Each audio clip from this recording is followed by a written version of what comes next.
꼭 알아야 할 어제의 뉴스. 문재인 대통령이 이명박 전 대통령의 입장 표명을 강도 높게 비판했습니다.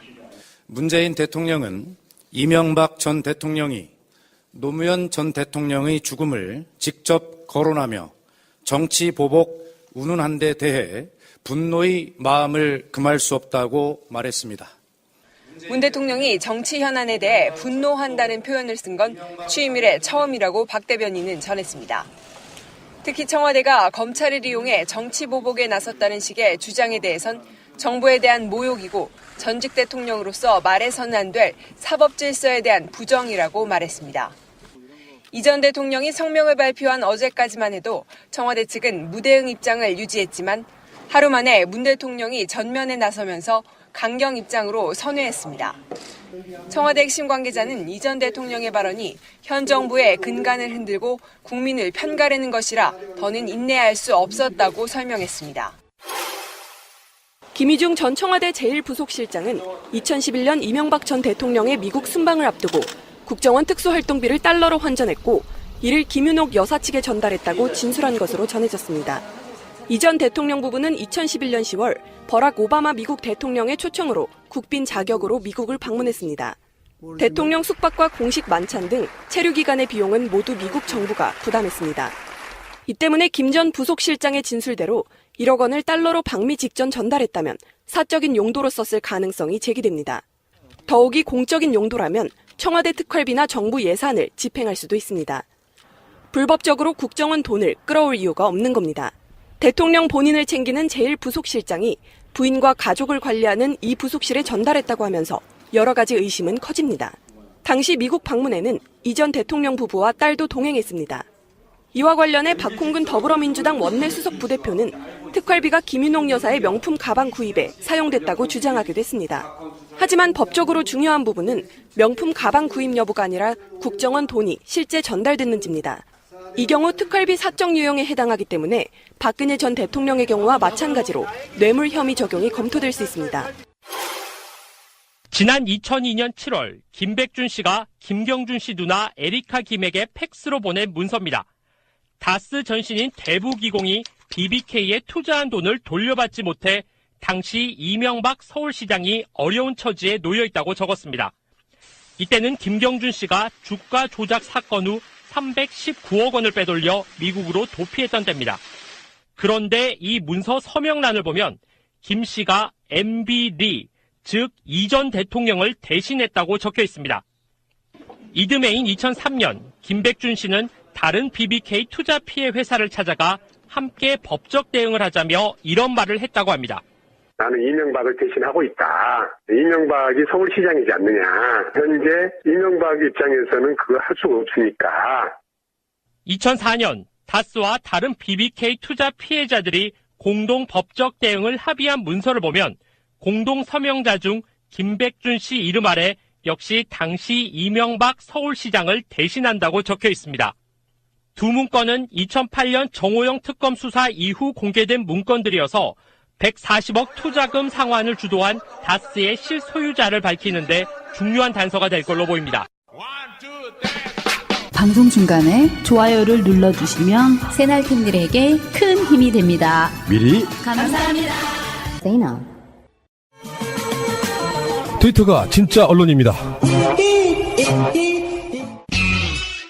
이명박 전 대통령의 성명에 대한 입장을 말씀드리겠습니다.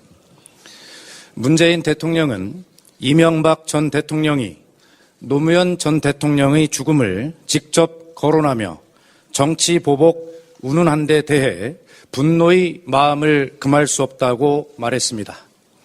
또 이명박 전 대통령이 마치 청와대가 정치 보복을 위해 검찰을 움직이는 것처럼 표현을 한 것에 대해 이는 우리 정부에 대한 모욕이며 대한민국 대통령을 역임하신 분으로서 말해서는 안 될 사법 질서에 대한 부정이고 정치 금도를 벗어나는 일이다라고 말했습니다.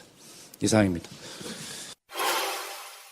이명박 씨의 골목 성명에 준하는 문재인 정부 까기, 거기에 대한 후폭풍이 지금 어마어마하거든요. 그래서 오늘 문재인 대통령이 이런 이야기를 하셨대요.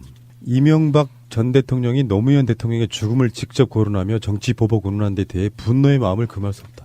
대통령이 이런 표현하는 건 굉장히 이례적인 거거든요. 네. 분노의 마음을 금할 수 없다. 여러분들 기억하실지 모르겠는데 대선 때 토론할 때 홍준표가 노무현 대통령 이야기를 꺼내요. 그때 문재인 대통령이 당시 문재인 후보가 감정이 치밀어서 한 말이 바로 그거예요. 이보세요. 네. 바로 딱 그 느낌이거든요. 분노의 마음을 금할 수 없다. 이 표현이 갖는 상징성은 문재인 대통령이 어떤 이러이러한 사안들을 어떻게 생각하는지, 어떤 마인드로 지금까지 대해왔는지에 대한 대표적인 모습이라고 생각이 들어요. 사실 그 문재인 대통령이 그렇게 표현했던 그 마음을 사실 어떻게 상상을 하기 힘들어요. 이 문재인 대통령이 노무현 대통령의 친구로서 살아있는 기간의 절반 이상을 같이 그 친구이자 동료로서 일을 함께 했고 또 정치적 동지로서도 같이 이제 일을 했던 사람인데 이 마지막 죽음의 그 모습까지 처음부터 끝까지 다 책임지고 수습했던 당사자로서 그리고 검찰 수사가 진행될 때 제일 첫 번째 변호사로서 어떤 과정이었는지 촘촘하게 아시는 분이잖아요. 그 이런 분이 느끼는 그 분노의 크기가 어느 정도 되는지 사실 좀 가늠하기는 힘드네요. 제도로서의 민주주의가 흔들리고 구타는 일은 이제 없습니다. 민주주의가 밥이고 밥이 민주주의가 되어야 합니다. 네, 박수현 대변인이 나와서 우연히 뉴스를 보다가 갑자기 이게 생방으로 떠가지고 실시간으로 봤었는데 그때 당시에 좀 보면서도 당황스러웠어요. 일단 이 입장 발표가 진짜 한 몇 문장 딱 읽고 그냥 딱 들어가시는 거예요. 대변인이, 박수현 대변인이. 그런데 너무 강렬했던 거죠. 그 메시지가. 대통령이 얼마나 분노했는지가 그냥 무섭다라는 생각이 들 정도로 얼마나 화가 났으면 저렇게까지 반응했을까. 평소에 그럴 것 같지 않은 사람이잖아요. 네. 그리고 나중에 박수현 대변인이 페이스북을 통해서 제가 대변인을 하면서 처음 듣는 말이라고 했죠. 그 대통령이 분노라고 표현을 했던 것을. 그러니까 뭐 이제 일반인의 언어로 말하면 니들 다 뒤졌었는데 사실은 그것도 아니야. 뭐냐면 그렇게 할 수가 없어요. 시스템상. 그렇다고 청와대가 검찰에 임무가 바로 져져. 이렇게 할 수 있는 시대가 아니잖아요. 네. 그 분노의 마음을 그냥 표현하고 마는 거예요. 그게 민주정부예요. 저는 그렇게 생각을 하고요. 문제는 이제 핵심은 두 가지는 첫 번째는 전직 대통령이 갖는 사회적 위치상 일단 어제 방송에서도 우리가 계속 이야기를 했지만 잘못한 부분에 대한 명백한 부분에 대한 사과가 먼저예요. 법질서 수호자예요. 대통령은 원래. 네. 전직이라고 다를 건 사실 없어요. 그거 하라고 경호도 해주고 전직 대통령 예우하고 그러는 거예요. 근데 명백히 불법으로 들은 사항에 대해서 거기에 대한 사과는 없이 이걸 정치 보복이다. 심지어는 노무현 대통령의 정치 보복에 대한 보복이다. 이렇게 얘기했단 말이야. 그러면 그게 자기는 또 보복이라는 걸 인정하게 되는 건가요? 하여튼 뭐 그건 중요한 건 아니지만 이 지가 이명박이 저질렀던 그 범죄에 대해서 자기 스스로 나한테 책임을 물어달라고 했으면 이제 앞으로 책임지면 되죠. 이제 감정적으로 문재인 대통령이 그 큰 분노에 대해서 표현을 하셨지만 우리가 느끼는 분노도 있단 말이죠. 감정적으로 진짜 이 개새끼 씨발 이런 마음들이 있긴 하지만 어쩜 그래도 여기 찰지냐? 부러워 씨발. 그래도 이제 지가 지 입으로 뱉었잖아요. 내가 책임지겠다. 그러면 지가 책임지면 돼요. 완전 딱 그거랑 판박이 같아요. 그러니까 전두환이 골목에서 발표했던 성명이나 박근혜가 태블릿 PC 보도 다음 날 했던 그 성명 보도 기자회견이나 판박이 같아요. 딱 세 글자를 줄이면 그거죠. 좆됐다. 그거죠. 범죄 사실에 대해서 이거를 정치적으로 몰아가는 거야. 정치적으로 몰아간다는 게 좀 무서운 거거든요. 어떻게 보면. 정치적으로 몰아간다는 의미 속에는 초법적인 게 들어있어요. 법과 무슨 상관이 있어 지금. 니들이 정치 보복하는 거지. 그들이 꺼낼 수 있는 유일한 카드일 수밖에 없고. 그런 면이 있긴 하지만 어쨌건 시대가 바뀌었습니다. 어떤 시대가 바뀐 거냐면 청와대라고 해도 검찰의 영향력을 행사할 수 없다는 노무현 대통령께서 보여준 거예요. 가끔씩 이런 경우가 있거든요. 검찰이 완고하게 뭘 안 해. 꼭 해야 되는 수사인데. 그럼 법무부 장관이 수사 지휘를 하기도 하죠. 그런 경우 노무현 대통령 때도 한두 번 정도는 있었다고 기억이 하는데 그것은 약간 다른 문제라고 봐요. 명백히 불법인데 검찰이 먼저 정치적으로 고려해서 수사를 안 해버리는 경우 같은 경우는 법무부 장관이나 이런 사람들이 수사를 지휘할 수 있는데 그것도 아주 예외인 경우고요. 검찰이 수사를 하라 마라 할 수가 없는 부분. 이거를 지금 이명박은 마치 문재인 대통령이 검찰에 지시해서 자기만을 털고 있는 것처럼 이야기했잖아요. 네. 자기가 했던 것처럼. 바로 그거예요. 대통령 기록물 관리하는 곳 있잖아요. 거기에 직원들을 이명박이 참여정부 때 행정관, 비서관 이런 사람들 고소하게끔 청와대에서 직접 푸시를 했다는 거 아니에요. 그런 식으로 지들이 해왔기 때문에 이지랄 이 꼴이 난 거거든요. 앞으로 벌어질 상황들은 민심으로만 보면 이명박이 일방적인 패배일 수밖에 없는 앞으로 일어날 일은 그렇지만 전직 대통령이 골목 선거처럼 한번 탁 쳐줬으니까 언론들이 설레발 치면서 계속 이게 출렁출렁 할 거예요. 여기저기 이야기가 나오면서 그러면서 이제 여러 가지 각종 증언들이 나오고 하면서 당분간 이명박과 국민들과의 대판 큰 싸움이 나지 않을까 이런 생각을 해보고요. 뭐 그것도 금방 오래 갈 것 같지는 않습니다. 간단히 말하면 정말 어떤 표현대로 하면 정말 어떤 말도 할 수 있는 자격이 없는 자가 찍 소리 낸 거죠. 잠시 후에 다시 오겠습니다. 김희중 전 청와대 부속실장은 이명박 전 대통령이 국회의원으로 활동하던 시절 인연을 맺어 서울시장을 거쳐 청와대 입성까지 함께했습니다.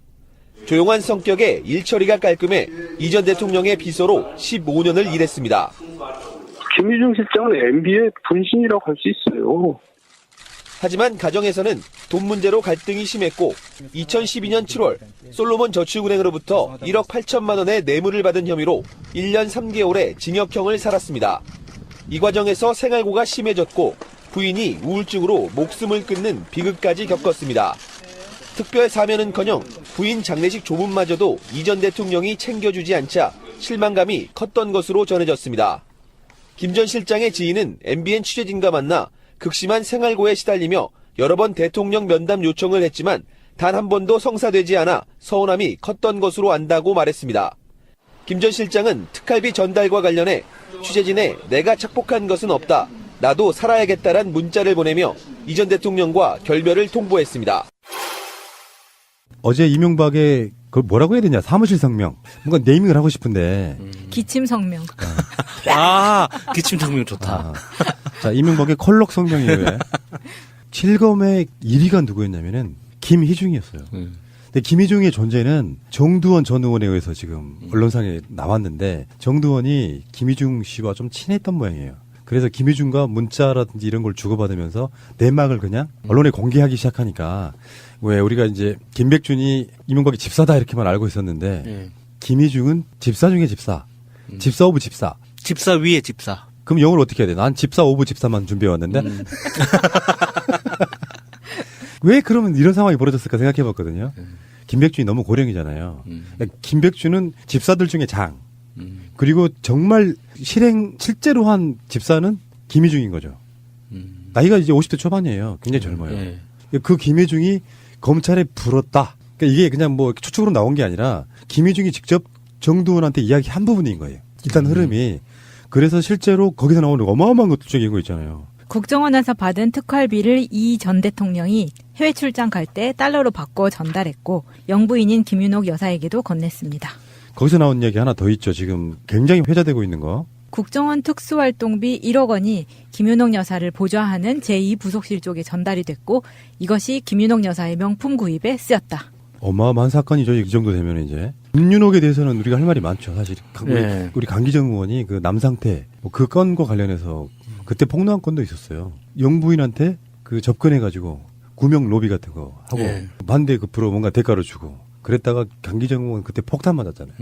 한나라당 국회의원들한테 폭탄 맞았던 기억도 나고요. 그것뿐만 아니라 그 당시에 김윤옥 씨가 그 한식 세계화 사업이라고 해가지고 또 개인적으로 또 맞아요. 부려먹은 돈이 또 엄청나게 많죠. 책도 내고. 예. 뭐 국정원 특수활동비 지금 1억 원을 받았다고 하는데 1억 원은 지금 부분만 나온 거지 아무도 1억 원만 받았을 거라고 생각하지 않을 거예요. 그렇죠. 뭐 김백준 씨가 뭐 받았다는 그 4억 원이라고 알려져 있지만 그 누가 4억 원이라고 생각하겠어요. 그러니까 얼마나 거짓말에 능숙한 달인인지 보여주잖아요. 우리는 그런 시스템이 있는 줄조차 몰랐다 이렇게 이야기하잖아.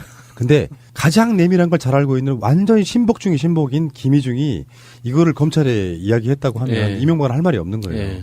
김희중만의 증언이 아니고 국정원, 기조실, 애상관 이런 사람들의 증언까지 다 같이 나왔잖아요. 그걸 이명박한테 전달했다까지 나온 거야. 그러니까 이명박의 김백준의 진술 빼고는 다 맞잖아요. 다 한 말이. 그러니까 김백준의 그 자백에 의해서 김백준은 받긴 받았는데 누구한테 받았다, 뭐 누구한테 전달했다는 이야기 안 했는데 김백준 뒤에 김희중이 있었던 거예요. 자, 김희중과 이명박의 관계를 한번 봅시다. 김희중이 1997년 이때가 언제냐면은 김대중 대통령이 정권 교체된 바로 그 해죠. 비서관으로 당시 초선이던 이명박을 처음 만났습니다. 그때 나이가 39살. 네. 꽤 젊을 때 아닌가요? 그리고 이명박의 서울시장 시절에는 수행비서였고 청와대 입성한 뒤에는 제1부속실장이 됐다. 이 정도 되면 정말 측근 중에 측근. 권력에 있어서의 가장 큰 권력은 권력자와의 거리. 이 정도 되면은 웬만한 가족이나 친척보다 훨씬 가까운 거예요.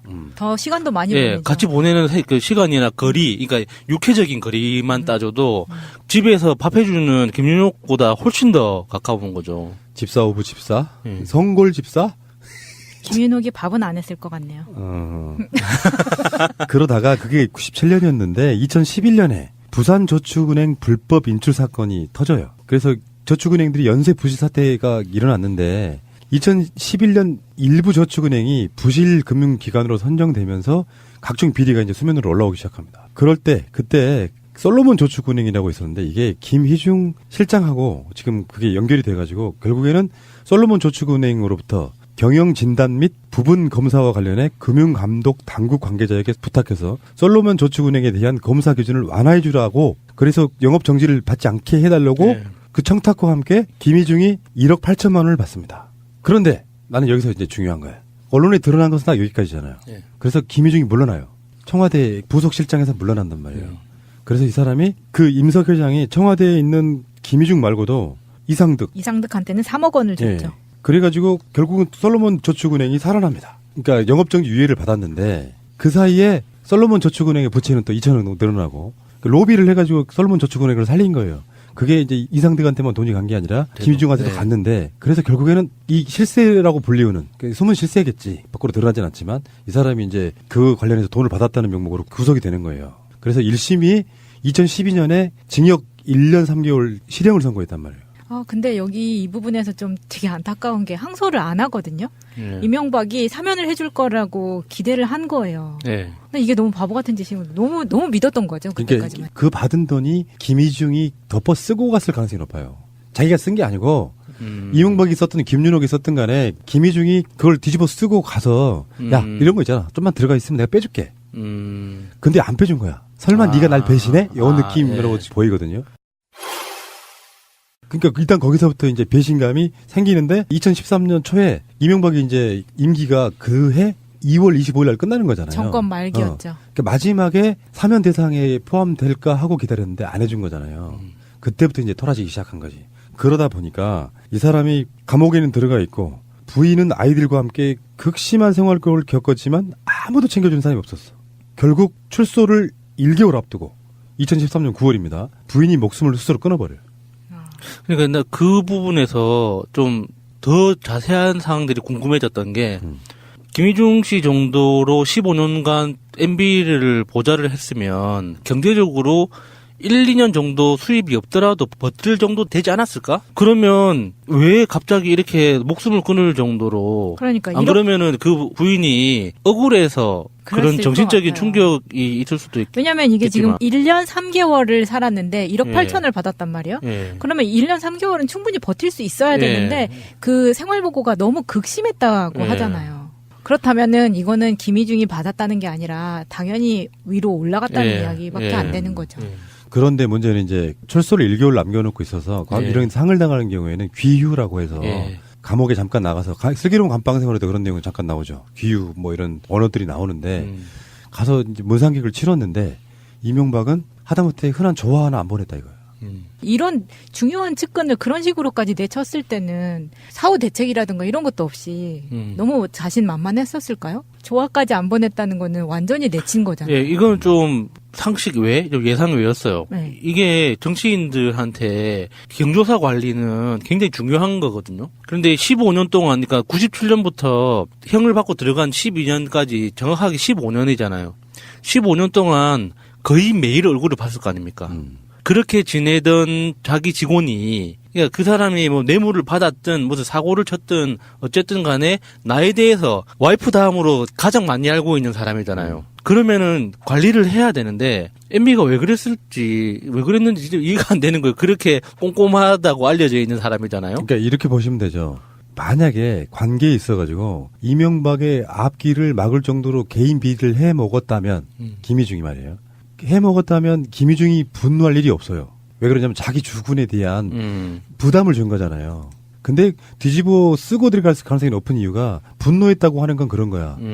이명박 스타일로 보면 저는 이렇게 봐요. 김희중에 대해서 네가 그래봐야 뭐 밖에 나와가지고 뭐 얼마나 제대로 불겠어. 네 꼴에. 그러니까 어떤 계기에 의해서 김희중을 완전히 개무시하는 상태로 계속 방치 또는 배척하는 형태로 가버렸기 때문에 자기가 개인 비리로 들려갔으면 한 맺힐 이유가 없다고. 미안해서라도 죽음께 부담이 안 되려고라도 자기 스스로 존재를 낮추겠죠. 근데 자기 부인이 생활고로 죽을 정도 사실 내가 가져간 돈이 없는데 근데 출소 1개월 남겨두고 귀유까지 해서 상을 치르는데 이명박은 어떤 사람도 보내지 않아. 네, 그 부분도 충격적이었어요. 청와대에서 같이 일했던 사람도 아무도 안 왔다는 거잖아요. 그러니까 이게 지금 드러난 게 우리는 이제 김백주는 집산에 집산했지만 김희중이라고 하는 인물이 드러난 건 정도원 같이 내밀한 것만 아는 사람이 아는 거고 서로 간에 예전에는 이명박 측근이었기 때문에 이런 거 있잖아요. 이 사람이 서울시장 할 때 수행비서였다 그러잖아. 정도는 부시장이었잖아요. 그런 관계였단 말이에요. 네. 그러니까 김희중하고 정도는 원래부터 굉장히 친밀하게 알던 사이일 가능성이 높아. 근데 먼저 정도원이 떨궈져 나와요. MB로부터. 그것도 이제 그 비리랑 연관이 있다. 떨궈져 나오는데 저쪽에서 떨궈져 나오면 자기들끼리 다시 의기투합하게 돼요. 그렇죠. 너 요즘에 저 이명박 패밀리에서 쫓겨났다며? 뭐 이런 식으로 서로 간에 이야기하게 되면서 카르텔이 만들어지는 저도 거예요. 그런 경험 있습니다. 네. 말해봐요. 같이 잘리면 그 잘려 나온 사람들끼리 친해지죠. 그렇죠. 네. 구체적으로 말씀드리진 않겠습니다. 그런데 국정원에서 수사를 하다 보니 일단 국정원 직원들 먼저 털었잖아요. 국정원 기조실장도 털고 그 예산관도 털었는데 누구한테 줬다는 직접적인 이름이 나오고 봤더니 이 사람인 거야.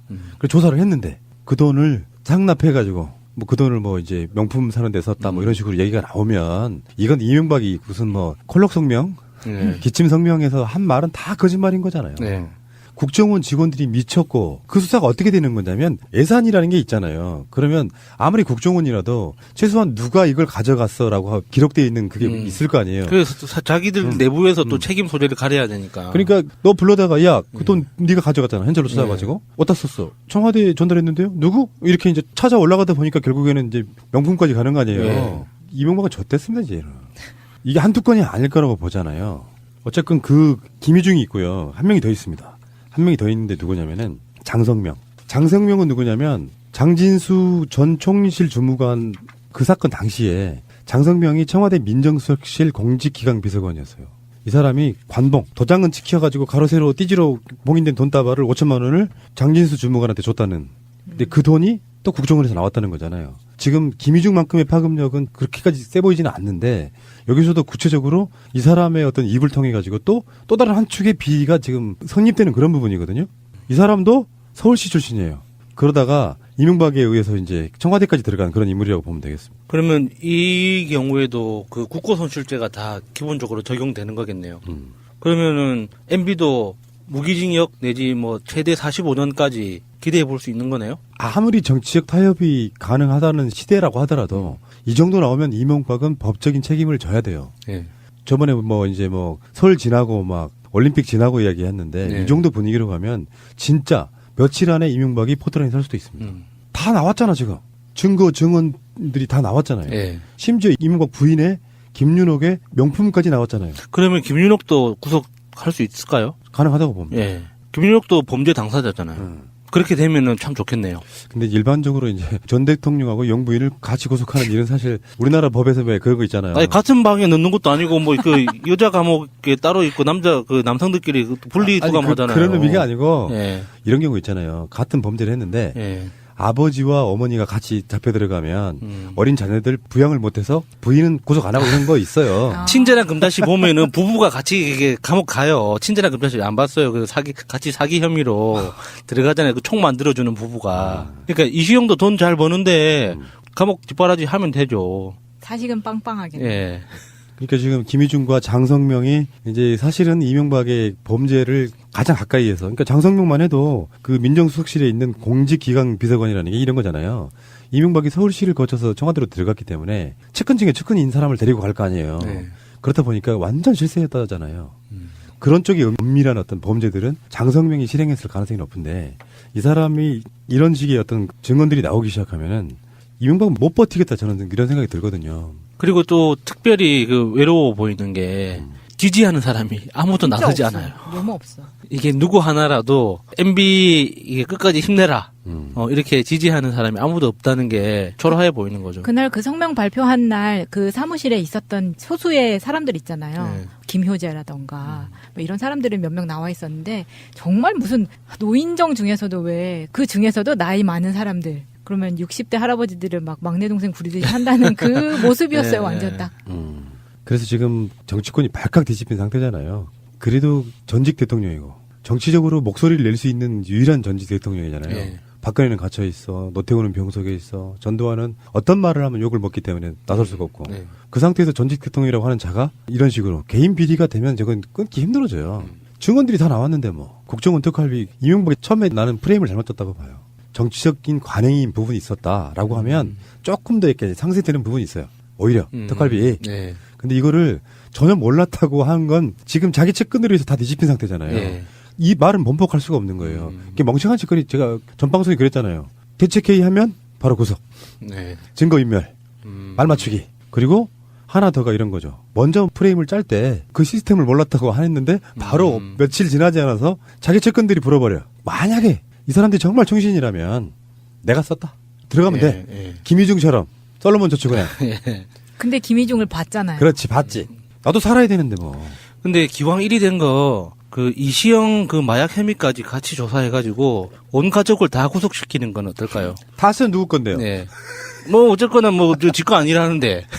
그 사이에 주식을 부지런히 사가지고 네. 주인을 바꿔놓는 건 어떨까? 그러니까 그 마약 혐의의 어떤 그 다수 뒤지다 보면 이렇게 세금 부분에서 또 포탈이 있을 거고 외환 관리 쪽으로도 또 문제가 있을 건데 핵심적으로 이제 마약 관련한 그 혐의만 제대로 조사를 해도 구속 사안은 될 수 있거든요. 그러니까 이제 온 가족을 한 곳에 모아주는 그런 화목한 모습을 한번 보고 싶네요. 가족방 있나요? 가족방? 있을 수도 있어요. 자녀가 굉장히 어린 경우에만. 서민 공감력 차원에서 이명박이 어렸을 때 못 살았다 그러니까 나도 그런 경험 해본 적 있어. 어렸을 때 단칸 쇠방. 아, 예, 저도 어렸을 때. 그게 5명이 살고요. 예, 그 예. 방 안에 캐비넷 하나 있고요. 그 천으로 된 이불 집어넣는 예, 캐비넷 하나 있고. 예. 화장실은 한 5분 걸어가야 되고요. 그중에 청와대 홍보수석이었던 김두우 씨가 또 협박을 하네요. 노 대통령이라고 뭐가 없겠냐. 여기서 노 대통령이라고 말하는 건 사실은 문재인 대통령 지칭하는 거예요. 그때 핵심 참모이자 비서실장이었으니까. 개새끼. 개띠해 이전 투구 해볼까? 개싸움 해보자 이런 거 이렇게 협박을 하고 있는데 전 나올 건 없다고 보고요. 제가 주장하는 건 이런 거예요. 저쪽에서 뭔가를 들고 나오잖아요. NLL 대화록에서 보듯이 조작돼 있는 것 같고 이제 물타기 하면서 이전 투구로 만드는 그런 가능성이 되게 높습니다. 근데 김두우 인터뷰를 들어봤는데 이 사람이 이명박을 마치 현직 대통령처럼 대통령께서 이런 말을 딱 하는 거예요. 아, 그런 표현들을 씁니다. 서로 뭐 상관은 없는 얘기예요. 아, 그래요? 우리가 왜 최민희 의원이라고 말하는 거 똑같은 거죠. 가까운 사람에게는 그냥 전자 굳이 안 붙이는 거. 그 정도는 괜찮고요. 분노했었네요. 재밌네요. 깨알 같은 정알못의 흔적. 자, 어쨌건 뭐 이런 의미는 별로 없어 보이고 심지어 이제 가장 핵심 증언이라고 할 수 있는 김주성 국정원 전 기조실장의 검찰 증언에 의문을 간다. 이런 식으로 이렇게 좀, 이게 말이 안 되잖아요, 이게 지금. 여러분들께 지금 제가 들려드릴 글이 하나 있습니다. 어제 이명박의 말이 얼마나 거짓말인지 느낄 수 있는 일단을 볼 수 있는 거예요.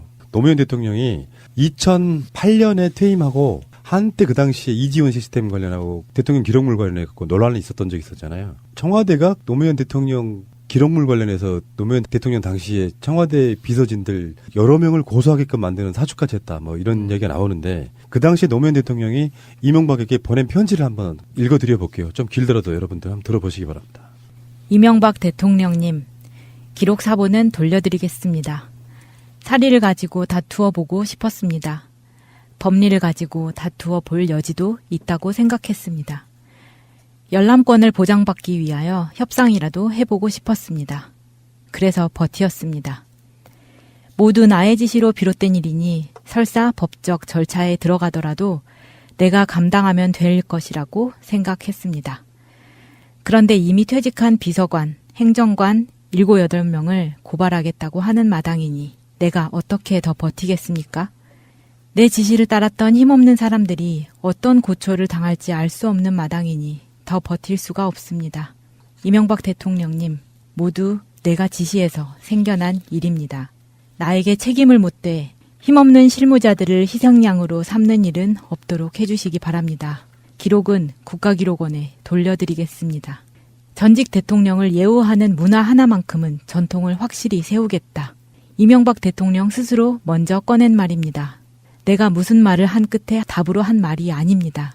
한 번도 아니고 만날 때마다, 전화할 때마다 거듭 다짐으로 말했습니다.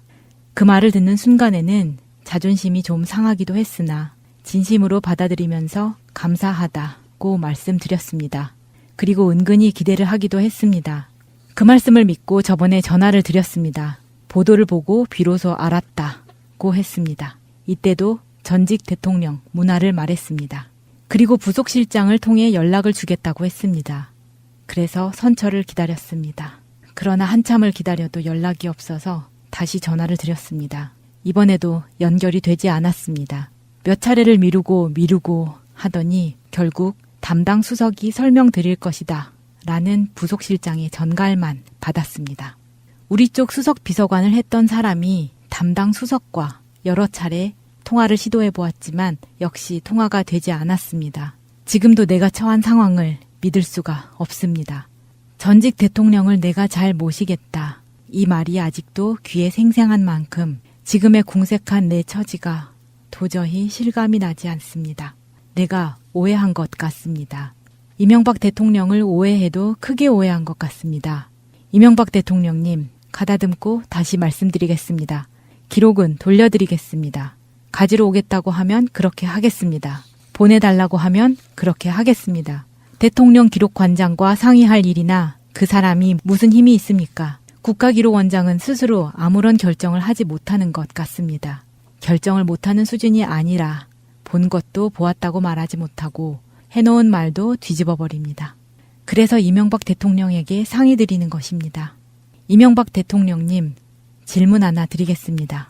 기록문을 보고 싶을 때마다 전직 대통령이 천리길을 달려 국가기록원으로 가야 합니까? 그렇게 하는 것이 정보화 시대에 맞는 방법입니까? 그렇게 하는 것이 전직 대통령 문화에 맞는 것입니까? 이명박 대통령은 앞으로 그렇게 하실 것입니까? 적절한 서비스가 될 때까지 기록 사본을 내가 가지고 있으면 큰일이 나는 것 맞습니까? 지금 대통령 기록관에는 서비스 준비가 잘 되고 있는 것으로 알고 있습니까? 언제쯤 서비스가 될 것인지 한번 확인해 보셨습니까? 내가 볼 수 있게 되어 있는 나의 국정 기록을 내가 보는 것이 왜 그렇게 못마땅한 것입니까? 공작에는 밝으나 정치를 모르는 참모들이 쓴 정치소설은 전혀 근거 없는 공상소설입니다. 그리고 그런 일이 기록에 달려있는 것은 더욱 아닙니다. 이명박 대통령님, 우리 경제가 진짜 위기라는 글들은 읽고 계신지요? 참여정부 시절의 경제를 파탄이라고 하던 사람들이 지금 이 위기를 어떻게 규정하고 있는지 모르지만 아무튼 지금은 대통령의 참모들이 전직 대통령과 정치 게임이나 하고 있을 때가 아니라는 사실 정도는 잘 알고 계시리라 믿습니다. 저는 두려운 마음에서 이 싸움에서 물러섭니다. 하나님께서 큰 지혜를 내리시기를 기원합니다. 2008년 7월 16일 대통령 노무현.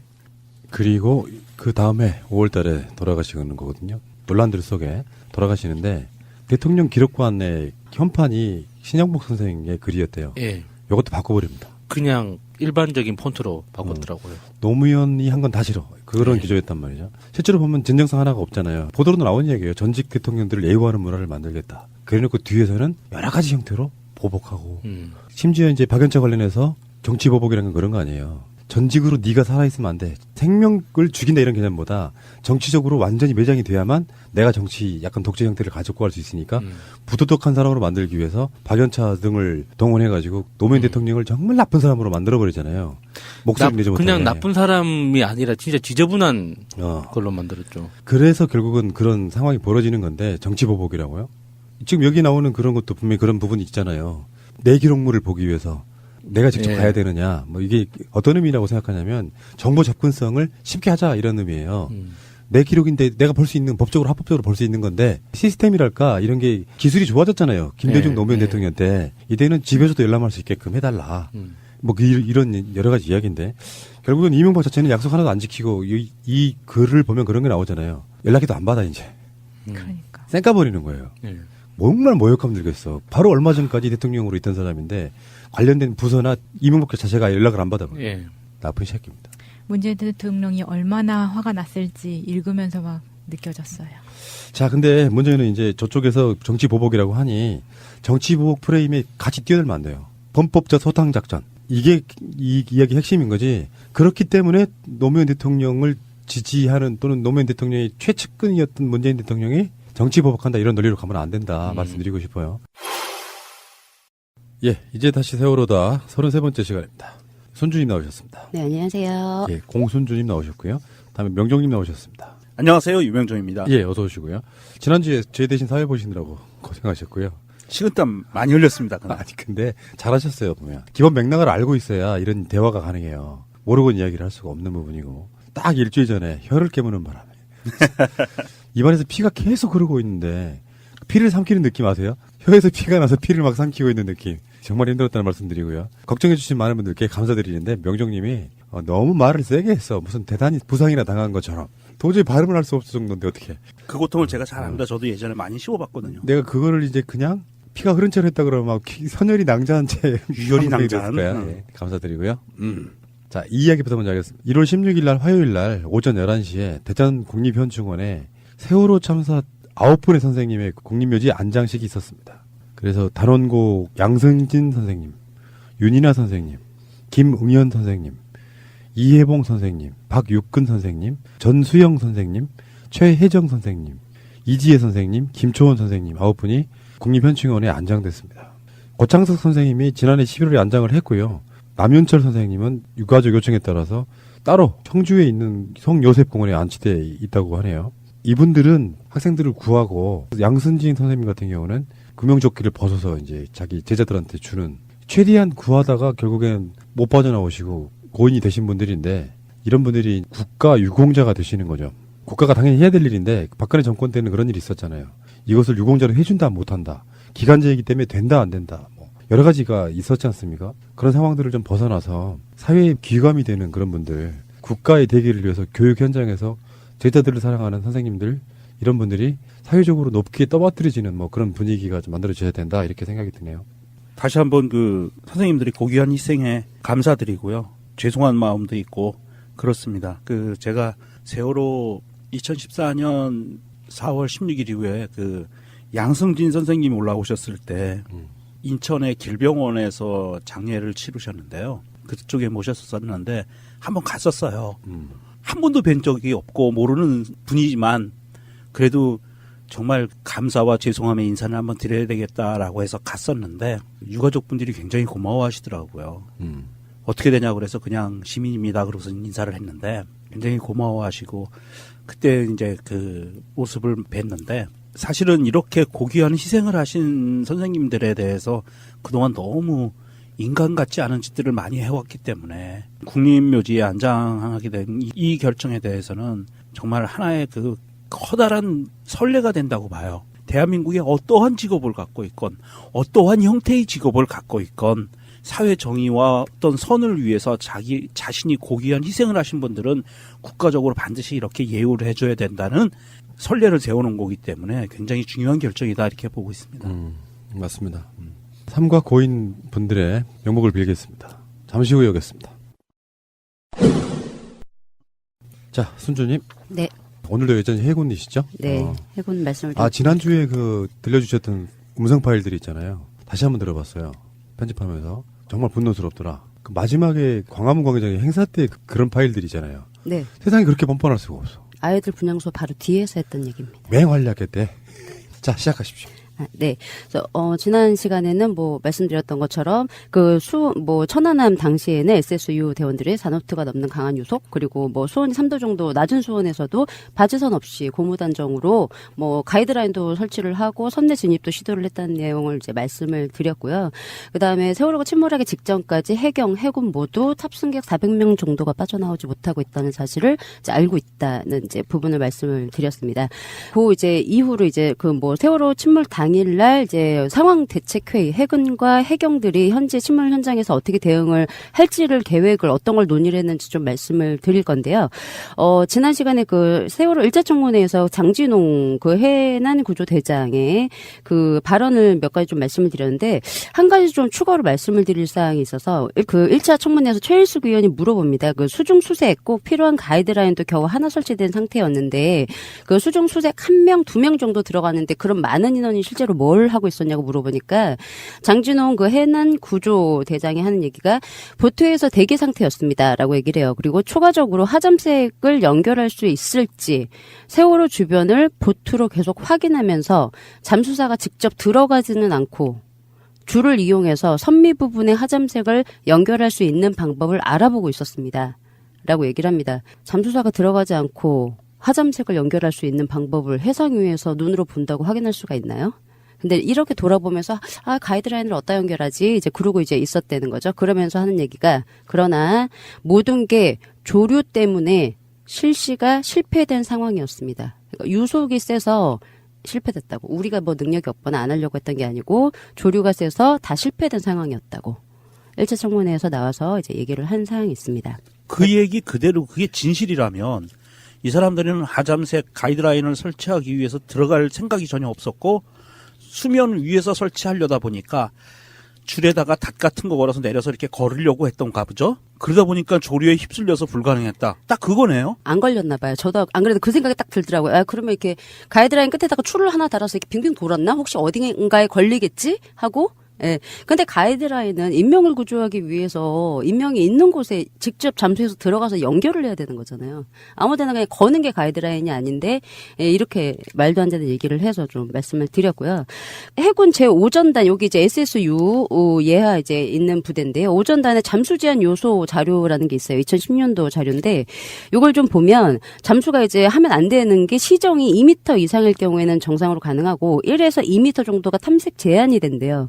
할 수는 있으나 일부 좀 조심해서 하라는 건데, 보통 세월호 침몰 현장이 시정이 보통 1m에서 2m 정도가 됐어요. 그러니까 시정에는 크게 이제 잠수 활동하는데 문제는 없었고, 유속 같은 경우에도 이제 0.5노트 정도면은 저항이 있으나 수영도 가능한 정도라고 표시를 해놨고, 그 잠수 교범에는 2008년도 잠수 교범에는 1노트면 수영하지 말라고 그때 자료를 제출했거든요, 해군이. 근데 제5전단 잠수 제한 요소 자료를 보니 1노트에도 제한적으로 수중 작업 가능하다고 표시를 해놨고, 2노트일 경우에는 유영 불가, 그러니까 수영은 불가하고 잠수 작업도 불가하다고 써 있어요.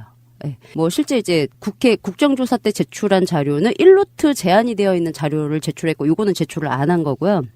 그러니까 수온 같은 경우 평균 잠수 가능한 시간이, 그러니까 잠수복 같은 경우에 습식이 있고 건직복이 있잖아요. 그러니까 온도 수온이 13도 정도 되면 습식일 경우 1시간 이내, 그리고 건식일 경우 2시간 이내, 그리고 7도일 경우에는 30분 이내, 습식일 경우 건식일 때는 1시간 이내로 되어 있어요.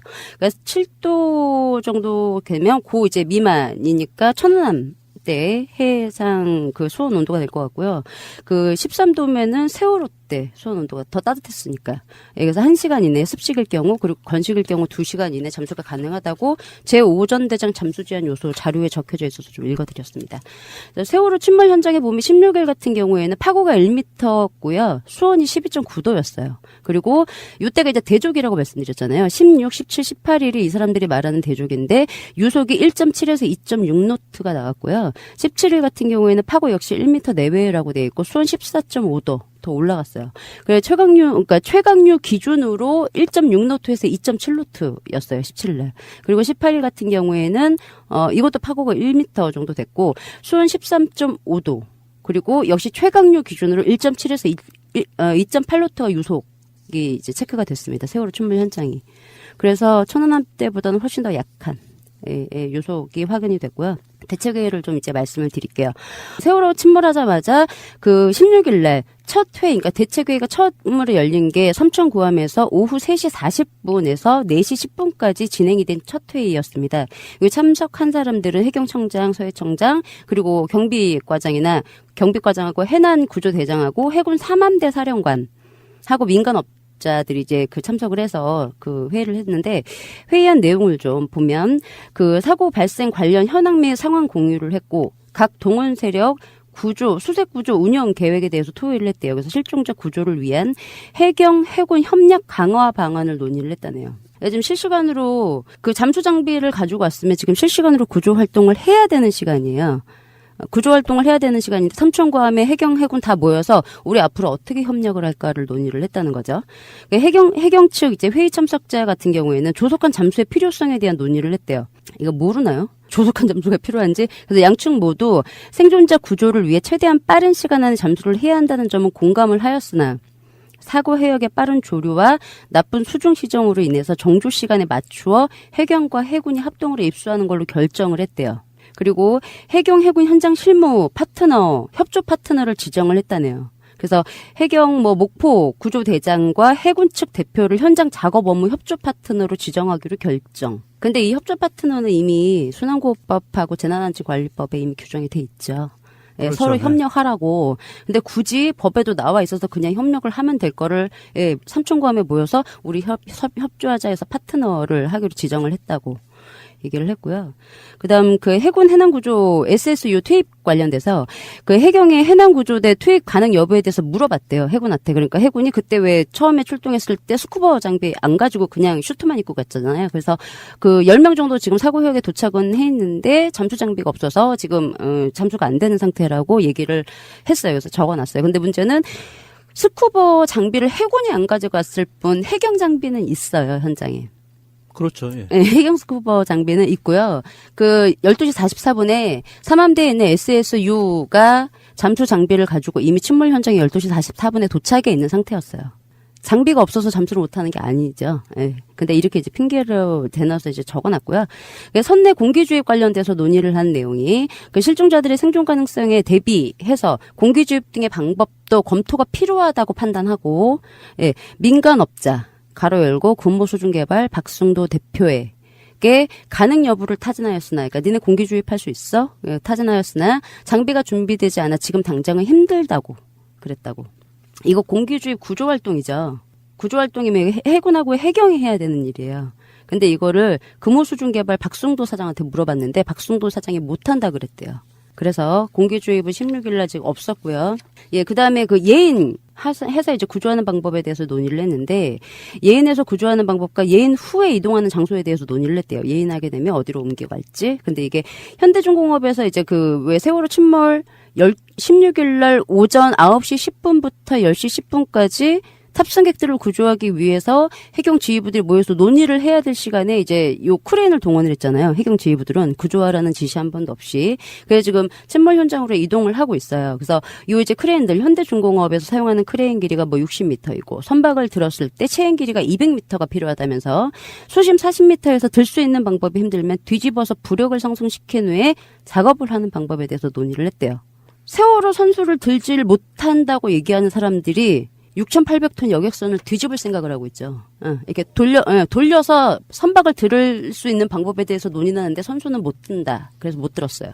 그래서 이렇게 논의를 하고 있었고, 예인 구조 논의에 대해서 예인선 선장한테 가능성을 타진했으나, 예, 지금 선수가 떠 있는 상태여서 예인선이 전복될 가능성이 있어서 그건 좀 어렵다고 예인선 선장이 얘기를 했다고 적어놨고요. 그 다음에 17일 날 이제 다음 날이에요. 17일 날 오후 3시부터 4시까지 삼천구함에서 이제 또 회의를 진행을 합니다. 여기 이제 그 해군의 인사참모 부장하고 301 전대장 그리고 해경의 목포서장 구조대장 민간잠수업자에서 15명 정도가 이제 논의를 하는데, 어떤 얘기를 했냐면 17일 날은 비가 왔어요. 그날은 비 왔어요. 16일은 날씨가 좋았는데 17일날 비 왔어요. 그래서 다이빙 구조 작전이라고 해서 회의 결과라고 뭐라고 써놨냐면, 기상 호전 시 가이드라인 이용해서 출입문까지 내려가서 구조 작업을 할 이제 그 계획이라고. 그래서 작업 시 민간 구역과 해군 해경 구역을 분리할 예정이라고 적어놨어요.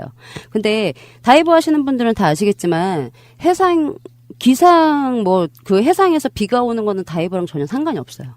잠수 작업하고. 예. 바다 안에서 비가 오는 게 아니잖아요. 그렇죠. 상관없어요. 그리고 제가 방금 이제 그 바다 해상을 말씀드렸지만 파고 똑같이 1m였고요. 예, 유속도 16일 날과 똑같았어요. 그러니까 비만 올 뿐이었고요. 그러니까 비가 온다고 해서 다이빙을 못 한다는 건 말이 안 되거든요. 근데 기상이 호전되면 가이드라인 연결할 거라고. 그래서 17일 날은 해군이 1개조 2명이 4분 잠수했어요. 4분. 그 이후에는 17년 잠수 없었어요. 딱 4분 잠수했어요. 해병은.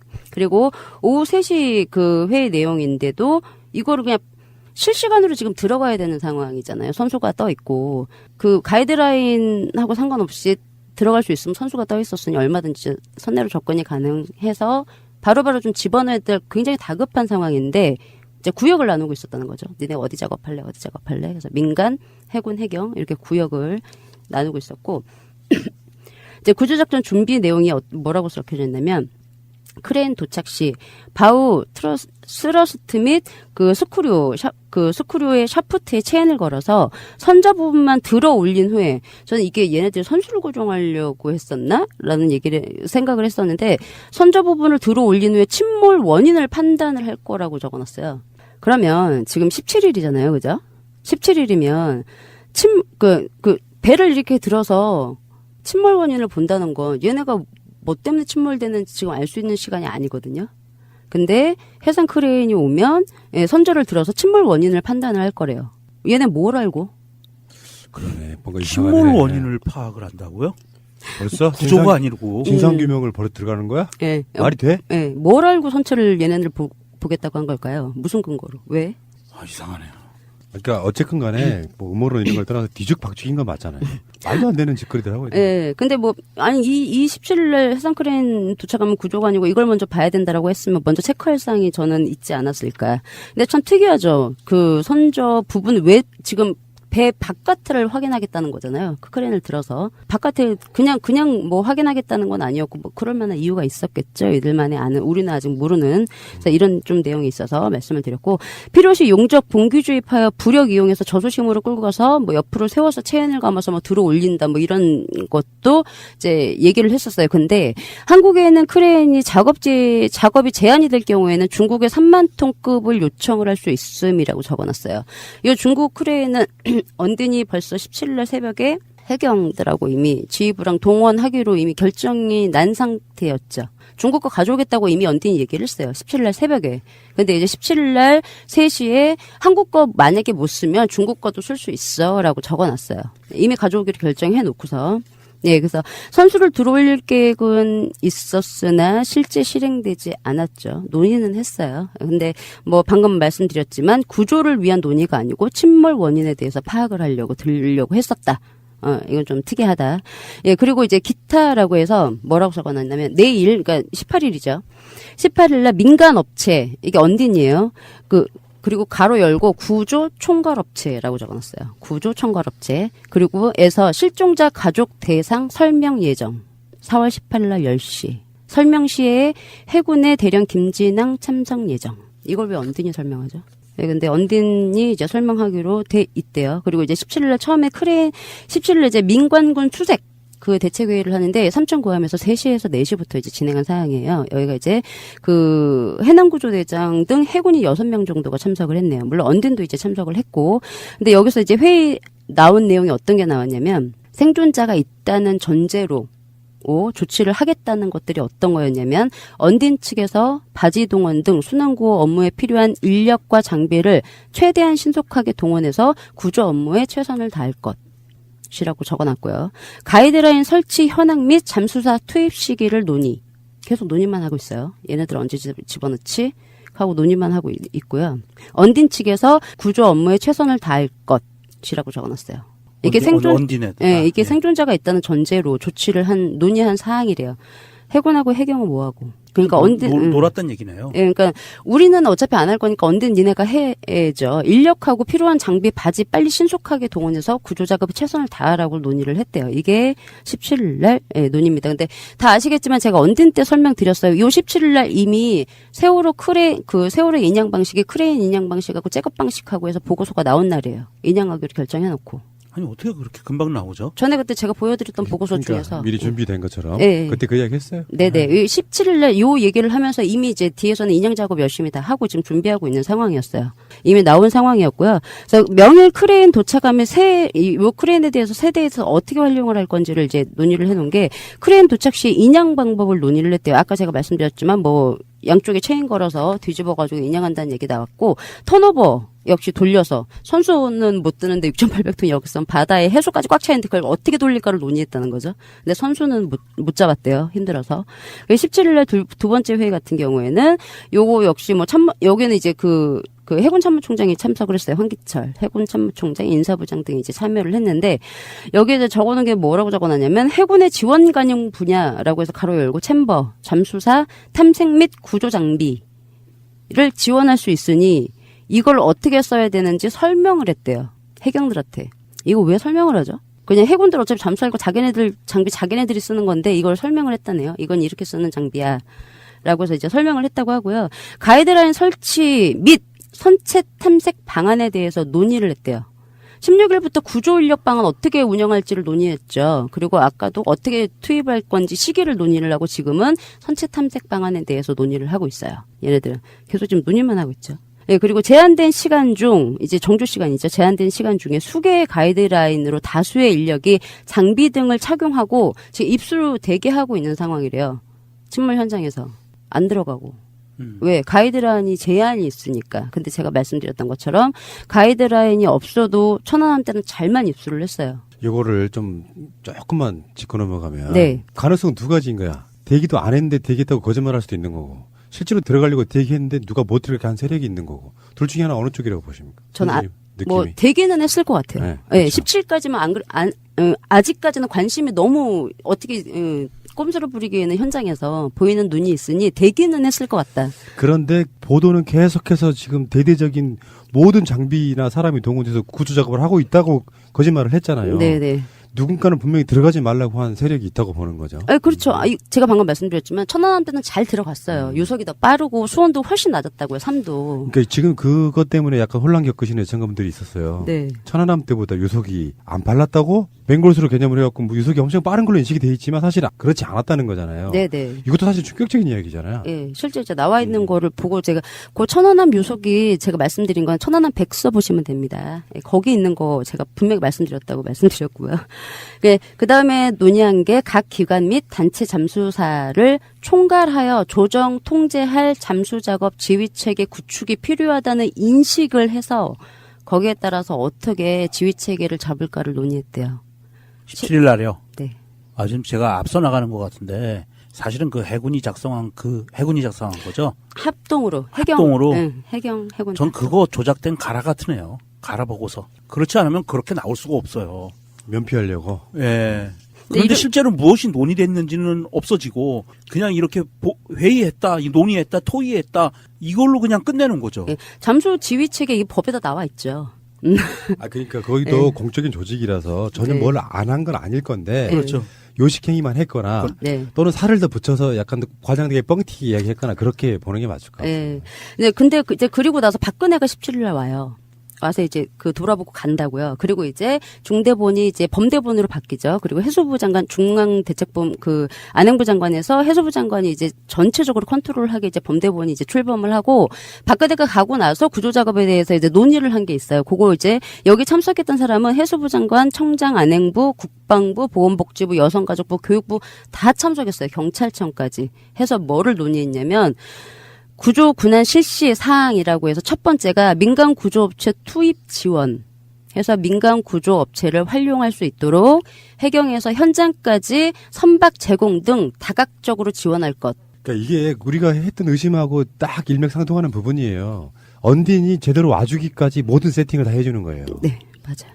그래서 실제로 공적인 조직은 하는 신용만 하고 네. 언딘에게 토스해 주려고 그 많은 것들을 밑밥을 깔았던 거죠. 네. 아니 그러면 대통령이란 직위에 있는 작자가 왔다 갔는데 그리고 각 부서 대한민국 정부의 각 부처를 대표해서 합동으로 상황실이 열리고 거기서 회의를 했는데 언딘 지원에 만전을 기하자. 딱 그거 하나 했던 거 아니에요? 예. 뭐 그 이외에는 뭐 SS 뭐 근거 없는 악소문 같은 거 규제하자 뭐 이런 얘기 있어요. 이건 빼고 구조에 대해서는 언딘만 지원하자. 예. 민간업체 제대로 푸시해라 드네. 누가 봐도 비상식인 거예요. 우리가 만성이 돼가지고 이거 문제의식 못 느낄 수도 있는데 네.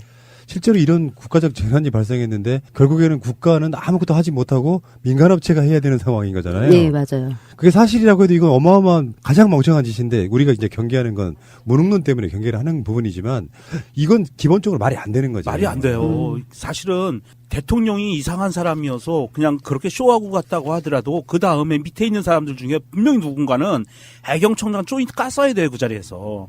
그게 상식이에요. 너 뭐하는 새끼야 그러고 발로 깠어야 된다고. 근데 이제 모든 제가 방금 말씀드렸지만 이 기관들이 모여서 이렇게 이제 논의를 언딘 지원하자. 그렇게 해놓고 또 언딘을 들어가 보면 뭐 대단한 구조업체도 아니잖아 또. 페이퍼 컴퍼니와 비슷한. 네, 맞아요.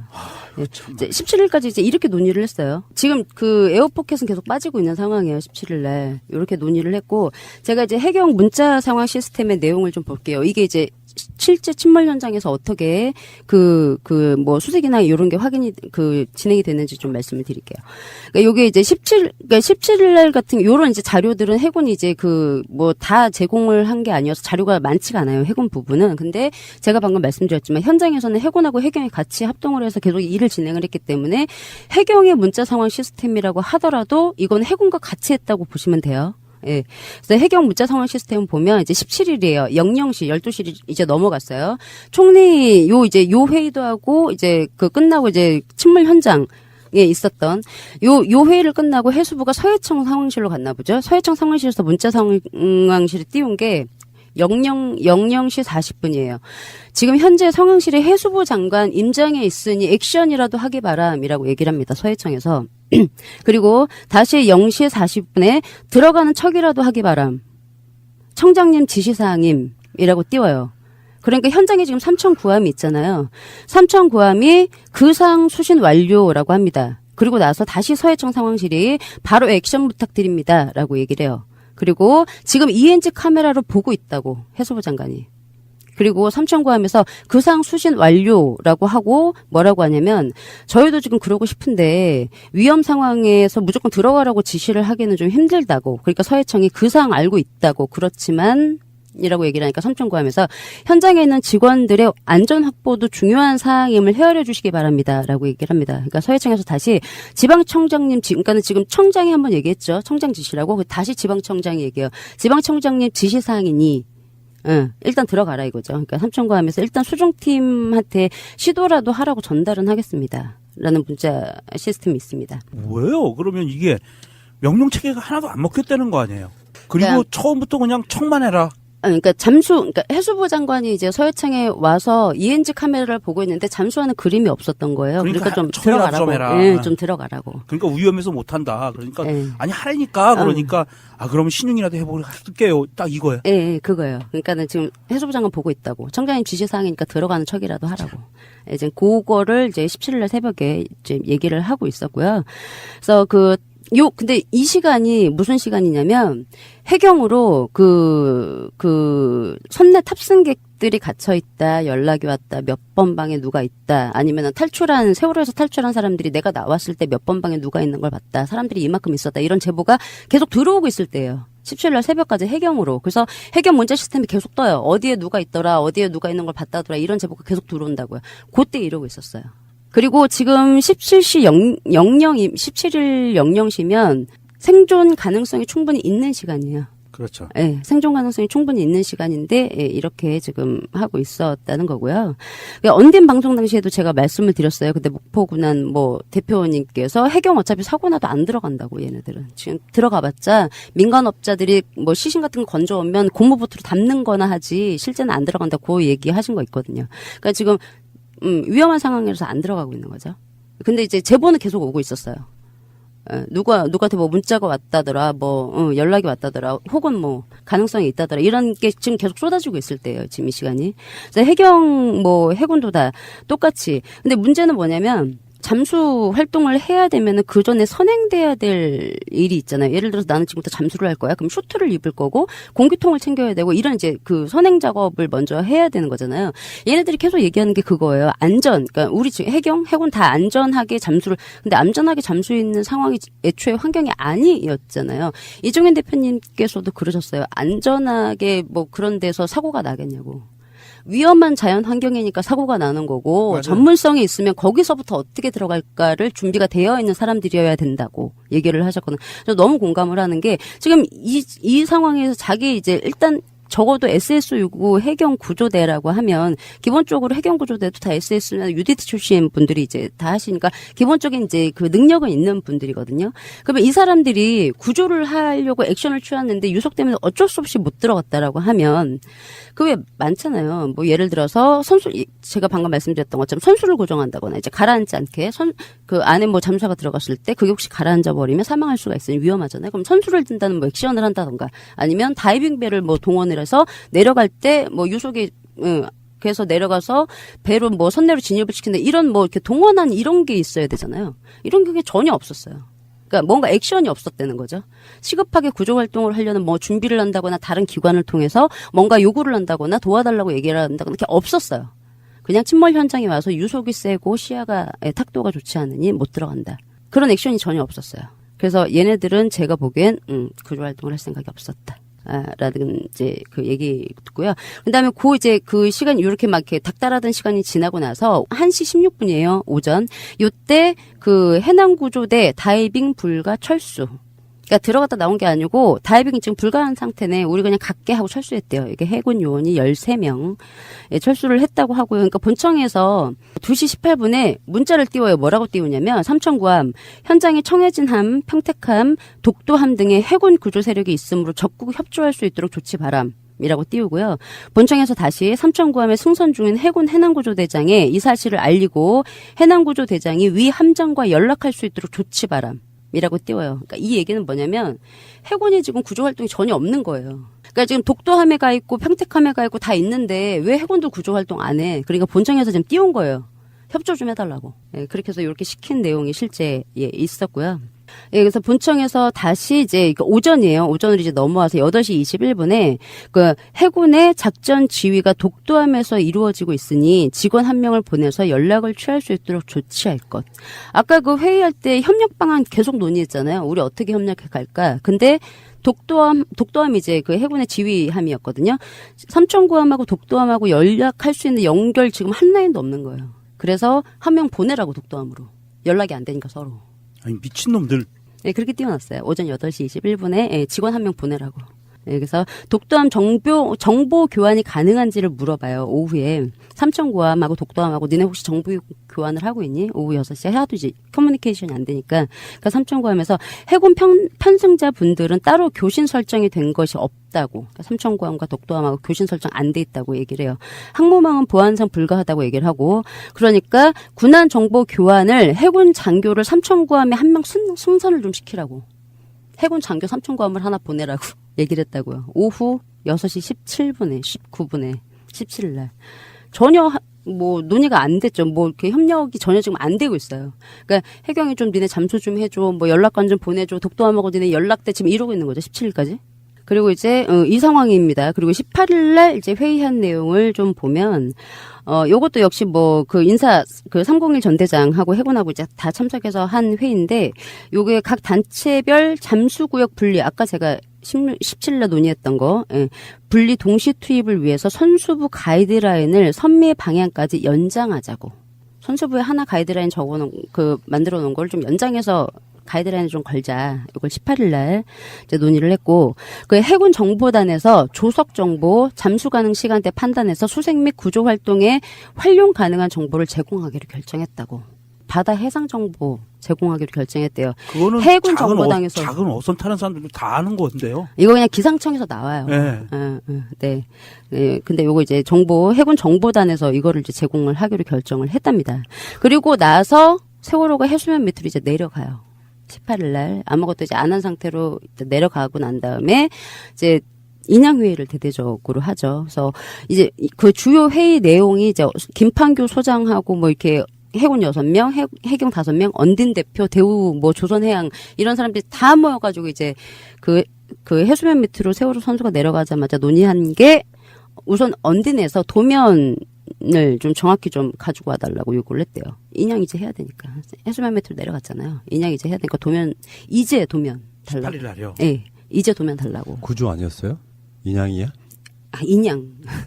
구조를 하려고 했으면 17일날 이미 도면을 가지고 있었어야 그렇죠. 되는 거죠. 근데 도면이 솔직히 있었는데 얘네들은 이거보다 뭔가 좀 이렇게 글쎄 인양을 하려면 조금 더 자세히 나와 있는 그런 도면이 필요했는지는 모르겠어요. 뭐 설계 도면 같은 뭐 그런 걸 요구를 했는지 모르겠지만 일단 자세한 도면을 좀 달라고 얘기를 했고 전복된 여객선이 최소 중량이 8,000톤 벌써 중량 계산됐어요. 8,000톤 이상이 될 거라고. 왜 해수 지금 들어가 있어가지고 6,800톤인데 해수 이제 들어가 있는 것까지 해서 앵커 패턴을 어떻게 구성해야 될지 논의를 했고 앵커 패턴 기간 요거 거는 게 4일 정도 걸린대요. 패턴 분포 도면을 만들고 잠수부서의 와이어 선정 방식을 결정을 하고 동원된 선박 예인선 크레인에 대해서 재원표를 좀 달라고 해서 중장비 자료 어떤 거 필요한지 구조가 아니에요. 중장비 어떤 거 필요한지 논의하고 해상 크레인 뭐 예인선 재원 가지고 오고 각 선단에서 자율적으로 하게 되면 슬링조합 앵커 패턴이 중복될 가능성이 크며 이것은 시간이 지연될 수가 있으니까 앵커 패턴이 정리되어야만 잠수팀이 구조 작업을 협의할 수가 있다고. 인양 작업이죠. 인양 작업을 협의할 수 있다면서 이거를 언딘 측에 빨리 제출하라고 오늘 안으로. 환장하겠네요. 이게 보면 지금 나와 있는 자료만 보면요. 다른 거 생각 안 하고 이 자료만 보면 실제로 세월호가 침몰되고 첫 회의가 4월 18일 날 열린 거예요. 네. 그 회의가 첫 회의예요. 네, 맞아요. 나머지는 다 가라예요. 있을 수 없는 회의 내용들. 근데 그거는 제대로 된 회의거든요. 네. 왜냐하면 그런 스펙들 재원 제출해라, 도면 내라, 이거 어떻게 해야 된다, 이걸 이렇게 해줘라, 저렇게 해줘라.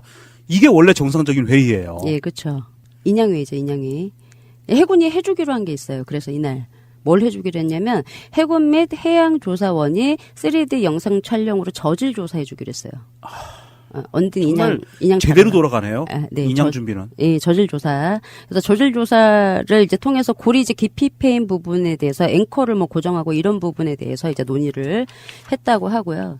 인양을 하게 되면 플로팅 바지에 올릴 수 있는지 우리나라에서 이 방법에 대해서 기본적으로 가능한지 여부에 대해서 논의를 했대요. 그러니까 플로팅 독이 지금 18일 날 논의를 했는데 현대사무중공업에서 17일 날 구조활동에 필요하면 이용하라고 해서 보내주기로 했어요. 17일 날 플로팅 도크를. 근데 이제 18일 날 이게 인양 그 구조활동에 실제 쓸 수가 있는지 한번 논의를 해보자 해서 말이 나왔어요. 근데 그 밑에 뭐라고 적혀져 있냐면 중국 2만 톤 크레인 존재. 이미 이걸 가져오기로 결정을 했어요. 중국 국제네요. 네, 근데 이제 우리나라에서 계속 업체들이 자꾸 지원을 해준대. 필요 없는데. 이미 중국과 가져오기로 결정됐는데. 그러네. 네, 자꾸 보내준대. 그 돈 주고 갖고 오는 거죠. 예, 그쵸.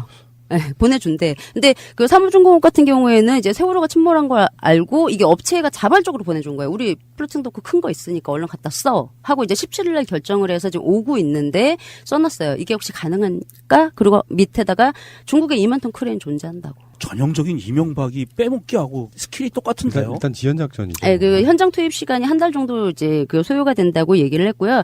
실종자 가족의 동의 없이 그 사체 훼손 이후로 턴오버가 불가하다고.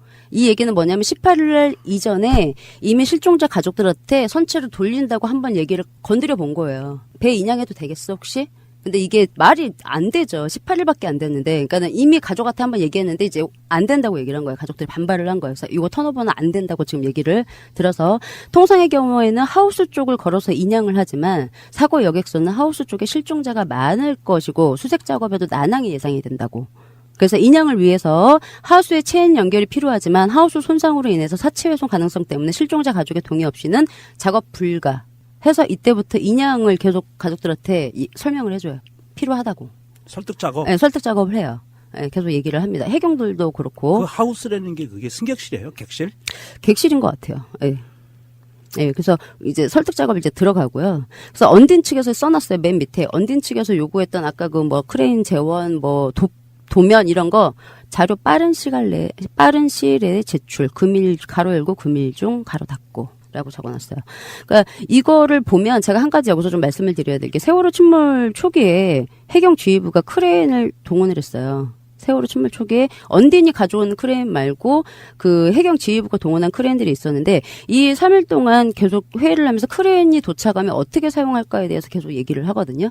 근데 제가 아까 이제 말씀드렸지만 선행되는 작업이라는 게 정말 니네가 할 의지가 있었다면 선행된 작업이 있어야 되는 거잖아요. 근데 논의는 계속 하는데 플로팅 도커가 필요 없대요. 요 필요 없다고 해서 안 왔어요. 요게 필요 없다고 결정한 게 누구였냐면 19일 날 해경 문자 상황 시스템에 얘기를 해요. BH에서 그 플로팅 도커 사용 계획 확인 후에 보고 좀 하라고. 그러니까 그 오후 3시 50분에 삼천 구함에서 플로팅 독 같은 경우 군한 업체의 답변에 의하면 플로팅 독 이용 시 어차피 수심 10m 이상 들어 올려야 하므로 그 효율성이 떨어진다는 답변이 있었습니다. 언딘이 노했다고요. 플로팅도 필요 없으니까 오지 마라고 해서 군한 업체가 필요 없다고 얘기를 했대요. 그러면 예를 들어서 지금 크레인을 불렀어요. 크레인을 불렀는데 이 말은 플로팅 독을 그냥 보냈다는 얘기는 6,800톤 해수 찼으니까 뭐 방금 얘기했던 8,000톤이 된 거죠. 그 여객선을 크레인으로 들어서 낮은 수짐으로 끌고 가지도 못하고 그러니까 들고만 있겠다는 얘기예요. 플로팅 도커를 안 부른다는 건. 그렇죠. 들고만 있겠다는 거죠. 들고만 있겠다는 거죠. 8,000톤 여객선을. 플로팅 도커 돌려보낸 건 해상 크레인을 쓸 생각이 없었다는 거예요. 그러니까는 그렇죠. 해상 크레인 이용해서 세월호를 들 생각이 애초에 없었다고요. 크레인을 이용해서 세월호를 들 생각이었으면 플로팅 도커를 당연히 가져왔어야 돼요. 그래서 그 위에다 얹어야 되니까. 끌어올리는 크레인으로 끌어올릴 거는 막 사고 났을 때 가라앉지 못하게 잡는 역할을 먼저 했어야 되는데. 그렇죠. 선수 그렇죠. 그거는 뭐 기본이고 가라앉았어도 이거를 빨리 이제 들어 올리는 거면 당연히 플로팅 도쿠가 있어서 크레인을 들어서 그 위에다 올려놔야 되는 거거든요. 플로팅 도쿠 위에. 근데 플로팅 도쿠가 필요 없대요. 근데 해상 크레인을 어떻게 쓸지를 계속 논의를 해. 그럼 이건 해상 크레인을 쓴다는 얘기예요? 안 쓴다는 얘기예요? 안 쓴다는 얘기잖아요. 왜? 이미 그 중국에 있는 크레인 2만 톤을 가져오기로 결정이 다 본 상태이기 때문에 그냥 논의만 한 거예요. 그래서 플로팅 도쿠는 필요가 없으니 못 왔어요. 결국은. 그러니까 이거는 뭐 크레인을 사용할 계획이 처음부터 없었다. 이거 지금 다 해군하고 같이 계속 논의를 하고 있는 내용들을 제가 지금 말씀을 드리는 거예요. 근데 또 하나 제가 좀 말씀을 드릴게. 19일에 이제 그 금호 개발해서 2003 금호 바지선 도착하죠. 조그마한 거. 19일에 도착하는데 18일부터 19일에 해상 수색의 진행이 어떻게 되는지 좀 말씀을 드릴게요. 18일에 문자 상황 시스템이 뭐라고 나오냐면 삼천 구함에서 오후 9시 54분에 모든 이게 이제 그 문자를 볼 수 있는 모든 함정이나 뭐 해경서 다를 얘기를 하는 거예요. 모든 국 현 시간에 조명탄 투하 중에도 불구하고 많은 함정들이 수색 작업에 전혀 참여하고 있지 않다고. 그래서 각 편대장은 확인해서 적극적으로 수색 작업에 임할 수 있도록 지휘하라고 하면서 뭐 P 몇 정에서 쭉 이제 명단을 불러요. 그러니까 지금 18일이면 3일째죠. 근데 해경이 대대적인 이것도 아니고 그냥 해상 수색도 안 하고 그냥 가만히 있다는 거예요. 그래서 삼천구함에서 좀 쪼라고 수색 좀 하라고. 그리고 나서 오후 10시 2분에 다시 또 이제 수색이 안 됐으니까 또 P 몇 정에서 또 이렇게 문자를 띄우고 그 다음에 오후 10시 3분에 그 상기 함정들 주위에 인근 어선들로부터 항의가 자꾸 들어온다고. 빨리 사고 현장으로 가서 수색하라고. 그러니까 어선들이 어부들은 아시잖아요. 지금 해경들이 뭘 해야 되는지 아시잖아요. 근데 가만히 있는 거예요. 부두에서 애들이. 어부분들은 마음이 막 급해서 막 18일이면 막 저희도 막 이러고 있을 때거든요. 근데 해경들이 다 가만히 있어. 배들이. 그러니까 신고를 하는 거예요. 왜 니네들 수색 작업 안 하고 여기 다 서 있어. 그러니까 어부들한테 신고 들어온다고 자꾸. 빨리 가라고.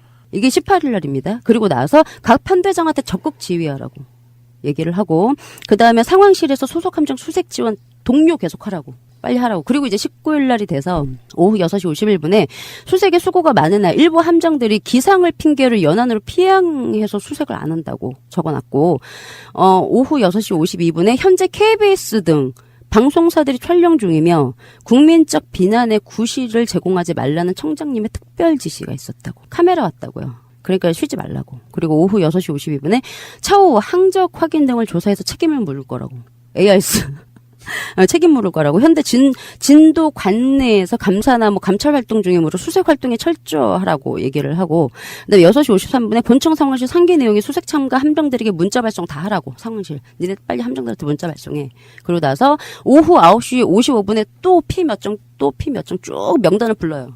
그러니까 니네 수색하라고 가만히 있지 말고 쭉 명단을 부르고 9시 56분에 상계 함정 현대 위치에서 사고의 점 쪽으로 이동 빨리 하라고. 배는 4월 16일 날 아침에 가라앉았는데 4월 18일 날 밤에나 돼서 수색 독려가 한다고요. 네, 그러니까 그 참. 17일 날은 이제 수색을 뭐 먼 바다까지 일단 뭐 16일 날은 아무것도 없었어요. 다 아시겠지만 카메라 들이댔을 때 그냥 아무것도 없었는데 그래도 이제 그 왜냐면은 이 18일 정도 되면 이제 그 시신이 이제 부유가 될 때가 됐어요. 부유가 될 때가 됐으면 좀 더 신경 써서 해상 수색을 해야 될 때예요. 이제부터. 근데 이렇게 다 피안가 있고 부두에가 있고 날씨 안 좋. 아니 자기네들이 수영해서 수색하는 거 아닌데 날씨 안 좋다고 왜 들어가 있나요? 그러게요. 항구에 그 큰 배를 갖고 배가 가는데 근데 날씨가 안 좋다고 해서 피항에 있고 무슨 태풍이 온 것도 아닌데 그러고 있어서 지금 어부들을 신고까지 하는 이런 실제 현장에서 이런 상황이었습니다. 이게 이제 18일, 19일 날. 근데 이제 20일부터 해군에서는 이제 인양을 준비를 하려고 이제 인양 전문가들을 모집을 하기 시작해요. 공문을 보내서. 예, 인양 전문가를 모집하는데 첫 공문이 20일 날 보냅니다. 그래서 20일 날 첫 해군 본부에서 보낸 그 공문이 세월호 인양 사전 준비를 위한 구조 안전성에 대해서 해석해 달라고 해서 그 성급으로 해서 공문을 한 장을 보내고요. 그다음에 세월호 인양 지원 관련 자체 민간자문회의, 그러니까 회의까지 지금 1차로 했어요.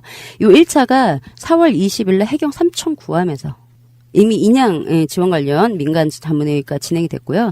2차가 4월 22일 날 서해해경청에서 했고요. 그다음 인양 지원 회의 실시했는데 요게 이제 24일 날 삼함대에서 했어요. 인양 회의를. 예, 그래서 해군 뭐 전력 분석 시험 평가단 함정기술처장까지 직접 오셔서 대령이시네요. 울산대학교 교수도 오시고 조선 뭐 업체 인양 업체에서 24명 정도 이제 참여를 해서 수중 인양 톤수 추정하고 뭐 부력, 선내, 뭐 뻘중량, 인양 방안에 대해서 뭐 논의를 하고 그래서 지금 요게 24일인데 세월호 수중 그 추정 중량이 12,532톤이라고 해서 정확히 중량까지 나온 상황이었어요. 그러니까 지금 수색 구조 회의보다 더 그러니까 꼼꼼하게 지금 화가 나는 게 수색 구조에 대해서는 이런 구체적인 데이터가 없는 회의만 했다고 기록에 나와 있고요. 맞아요. 인양부터는 구체적인 데이터들이 나오고 전문가한테 요구하고 각 전문가 부서에 있는 사람들이 참여하고 그런단 말이에요. 네, 맞아요. 그러면 정말로 4월 16일 세월호가 가라앉고 4월 18일, 19일까지는 아무것도 안 했다는 것밖에 안 나와요. 인양 준비하기 전까지는 아무것도 안 한 거예요. 이 사람들이 별의별 핑계를 다 대더라도 안 한 게 맞아요. 현장 통제만 한 거죠. 안 하려고 했다. 예, 통제. 왜냐면 예를 들어서 크레인을 가지고 선수를 잡거나 예인선을 가지고 수심이 낮은 곳으로 세월호를 이동을 시키게 되면 그거는 언딘이 인양을 하는 게 아니에요. 정부가 인양을 하는 거예요. 크레인도 정부 크레인으로 드는 거니까. 정부가 돈 내서 계약해서 불러서. 예, 그러니까는 언딘한테 이 권리를 줄 수가 없어요. 세월호 사건 3년 정도 지나고 나서까지는 해경의 책임론이었다면 제가 봤을 때는 사실은 언딘 책임론이랄까요? 언딘에 관련된 부분이 더 중점적으로 수사가 돼야 되는데 언딘에 관한 부분은 수사가 전혀 안 됐다는 거잖아요. 네네. 이게 핵심인 것 같아요. 이게 특조위도 저는 언딘 중심으로 파야 된다고 보는데 거기에 그 해군들의 그 이상한 짓도 사실은 언딘과 연관이 있는 거죠. 이상해요. 그러니까 해경만 푸시를 잘한 게 아니고 해군도 푸시를 잘했어요. 언딘이 인양을 잘할 수 있게.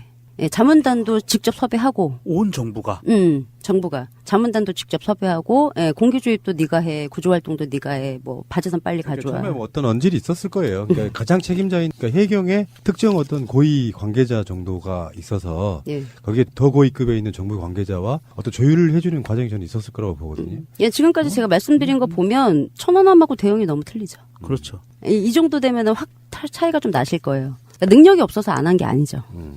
네. 그래서 구조를 안 한 거고 인양은 너무 빨리 인양 시도를 시작을 했고 차근차근 아주 잘 계획적으로. 네.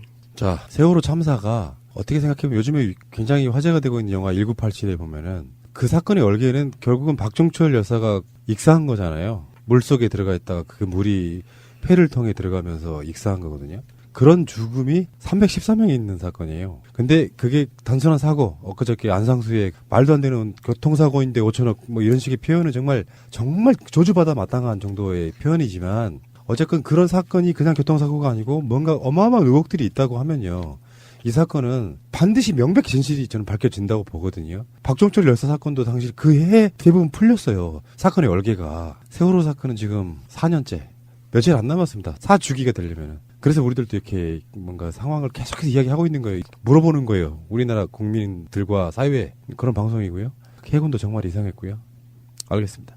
이번 주도 고생하셨고 다음 주에도 뵙겠습니다. 고맙습니다. 감사합니다. 세월호 잊지 않겠습니다.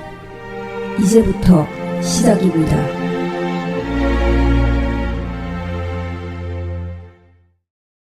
는 굉장히 이례적인 거거든요. 네. 분노의 마음을 금할 수 없다. 여러분들 기억하실지 모르겠는데 대선 때 토론할 때 홍준표가 노무현 대통령 이야기를 꺼내요. 그때 문재인 대통령이 당시 문재인 후보가 감정이 치밀어서 한 말이 바로 그거예요. 이보세요. 네. 바로 딱 그 느낌이거든요. 분노의 마음을 금할 수 없다. 이 표현이 갖는 상징성은 문재인 대통령이 어떤 이러이러한 사안들을 어떻게 생각하는지 어떤 마인드로 지금까지 대해왔는지에 대한 대표적인 모습이라고 생각이 들어요. 사실 그 문재인 대통령이 그렇게 표현했던 그 마음을 사실 어떻게 상상을 하기 힘들어요. 이 문재인 대통령이 노무현 대통령의 친구로서 살아있는 기간의 절반 이상을 같이 그 친구이자 동료로서 일을 함께 했고 또 정치적 동지로서도 같이 이제 일을 했던 사람인데 이 마지막 죽음의 그 모습까지 처음부터 끝까지 다 책임지고 수습했던 당사자로서 그리고 검찰 수사가 진행될 때 제일 첫 번째 변호사로서 어떤 과정이었는지 촘촘하게 아시는 분이잖아요. 그 이런 분이 느끼는 그 분노의 크기가 어느 정도 되는지 사실 좀 가늠하기는 힘드네요. 제도로서의 민주주의가 흔들리고 구타는 일은 이제 없습니다. 민주주의가 밥이고 밥이 민주주의가 되어야 합니다. 네, 박수현 대변인이 나와서 우연히 뉴스를 보다 갑자기 이게 생방으로 떠가지고 실시간으로 봤었는데 그때 당시 좀 보면서도 당황스러웠어요. 일단 이 입장 발표가 진짜 한 몇 문장 딱 읽고 그냥 딱 들어가시는 거예요. 대변인이, 박수현 대변인이. 그런데 너무 강렬했던 거죠. 그 메시지가. 대통령이 얼마나 분노했는지가 그냥 무섭다라는 생각이 들 정도로 얼마나 화가 났으면 저렇게까지 반응했을까. 평소에 그럴 것 같지 않은 사람이잖아요. 네. 그리고 나중에 박수현 대변인이 페이스북을 통해서 제가 대변인을 하면서 처음 듣는 말이라고 했죠. 그 대통령이 분노라고 표현을 했던 것을. 그러니까 뭐 이제 일반인의 언어로 말하면 니들 다 뒤졌었는데 사실은 그것도 아니야. 뭐냐면 그렇게 할 수가 없어요. 시스템상. 그렇다고 청와대가 검찰에 이민국 바로 조져 이렇게 할 수 있는 시대가 아니잖아요. 네. 그 분노의 마음을 그냥 표현하고 마는 거예요. 그게 민주정부예요. 저는 그렇게 생각을 하고요. 문제는 이제 핵심 두 가지는 첫 번째는 전직 대통령이 갖는 사회적 위치상 일단 어제 방송에서도 우리가 계속 이야기를 했지만 잘못한 부분에 대한 명백한 부분에 대한 사과가 먼저예요. 법질서 수호자예요. 대통령은 원래. 네. 전직이라고 다를 건 사실 없어요. 그거 하라고 경호도 해주고 전직 대통령 예우하고 그러는 거예요. 근데 명백히 불법으로 들은 사항에 대해서 거기에 대한 사과는 없이 이걸 정치보복이다. 심지어는 노무현 대통령의 정치보복에 대한 보복이다. 이렇게 얘기했단 말이야. 그러면 그게 자기는 또 보복이라는 걸 인정하게 되는 건가요? 하여튼 뭐 그건 중요한 건 아니지만 이 지가 이명박이 저질렀던 그 범죄에 대해서 자기 스스로 나한테 책임을 물어달라고 했으면 이제 앞으로 책임지면 되죠. 이제 감정적으로 문재인 대통령이 그 큰 분노에 대해서 표현을 하셨지만 우리가 느끼는 분노도 있단 말이죠. 감정적으로 진짜 이 개새끼 씨발 이런 마음들이 있긴 하지만 어쩜 그래도 욕이 찰지냐? 부러워 씨발.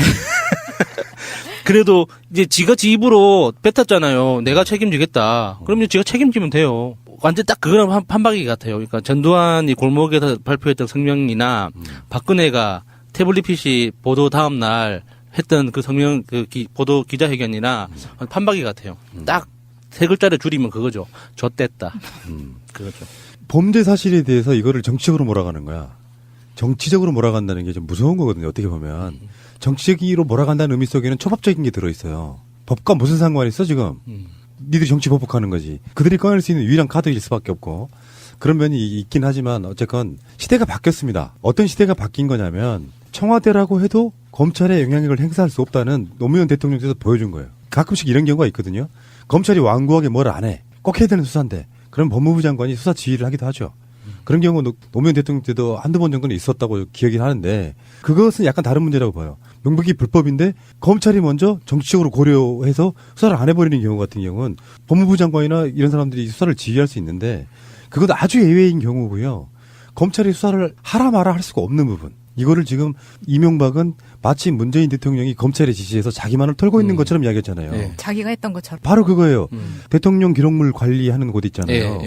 거기에 직원들을 이명박이 참여정부 때 행정관, 비서관 이런 사람들 고소하게끔 청와대에서 직접 푸시를 했다는 거 아니에요. 그런 식으로 지들이 해왔기 때문에 이지랄 이 꼴이 난 거거든요. 앞으로 벌어질 상황들은 민심으로만 보면 이명박의 일방적인 패배일 수밖에 없는 앞으로 일어날 일은 그렇지만 전직 대통령이 골목 선거처럼 한번 탁 쳐줬으니까 언론들이 설레발 치면서 계속 출렁출렁 할 거예요. 여기저기 이야기가 나오면서 그러면서 이제 여러 가지 각종 증언들이 나오고 하면서 당분간 이명박과 국민들과의 대판 큰 싸움이 나지 않을까 이런 생각을 해보고요. 뭐 그것도 금방 오래 갈 것 같지는 않습니다. 간단히 말하면 정말 어떤 표현대로 하면 정말 어떤 말도 할 수 있는 자격이 없는 자가 찍 소리 낸 거죠. 잠시 후에 다시 오겠습니다. 김희중 전 청와대 부속실장은 이명박 전 대통령이 국회의원으로 활동하던 시절 인연을 맺어 서울시장을 거쳐 청와대 입성까지 함께했습니다. 조용한 성격에 일처리가 깔끔해 이 전 대통령의 비서로 15년을 일했습니다. 김희중 실장은 MB의 분신이라고 할 수 있어요. 하지만 가정에서는 돈 문제로 갈등이 심했고 2012년 7월 솔로몬 저축은행으로부터 1억 8천만 원의 뇌물을 받은 혐의로 1년 3개월의 징역형을 살았습니다. 이 과정에서 생활고가 심해졌고 부인이 우울증으로 목숨을 끊는 비극까지 겪었습니다. 특별 사면은커녕 부인 장례식 조문마저도 이 전 대통령이 챙겨주지 않자 실망감이 컸던 것으로 전해졌습니다. 김 전 실장의 지인은 MBN 취재진과 만나 극심한 생활고에 시달리며 여러 번 대통령 면담 요청을 했지만 단 한 번도 성사되지 않아 서운함이 컸던 것으로 안다고 말했습니다. 김 전 실장은 특활비 전달과 관련해 취재진에 내가 착복한 것은 없다. 나도 살아야겠다란 문자를 보내며 이 전 대통령과 결별을 통보했습니다. 어제 이명박의 그걸 뭐라고 해야 되냐 사무실 성명 뭔가 네이밍을 하고 싶은데 기침 성명. 기침 성명 좋다. 자 이명박의 컬럭 성명이에요. 실검의 1위가 누구였냐면은 김희중이었어요. 근데 김희중의 존재는 정두원 전 의원에 의해서 지금 언론상에 나왔는데 정두원이 김희중 씨와 좀 친했던 모양이에요. 그래서 김희중과 문자라든지 이런 걸 주고받으면서 내막을 그냥 언론에 공개하기 시작하니까 왜 우리가 이제 김백준이 이명박이 집사다 이렇게만 알고 있었는데 김희중은 집사 중에 집사, 집사 오브 집사, 집사 위에 집사. 그럼 영어를 어떻게 해야 돼? 난 집사 오브 집사만 준비해 왔는데 왜 그러면 이런 상황이 벌어졌을까 생각해봤거든요. 김백준이 너무 고령이잖아요. 김백준은 집사들 중에 장. 그리고 정말 실제로 한 집사는 김희중인 거죠.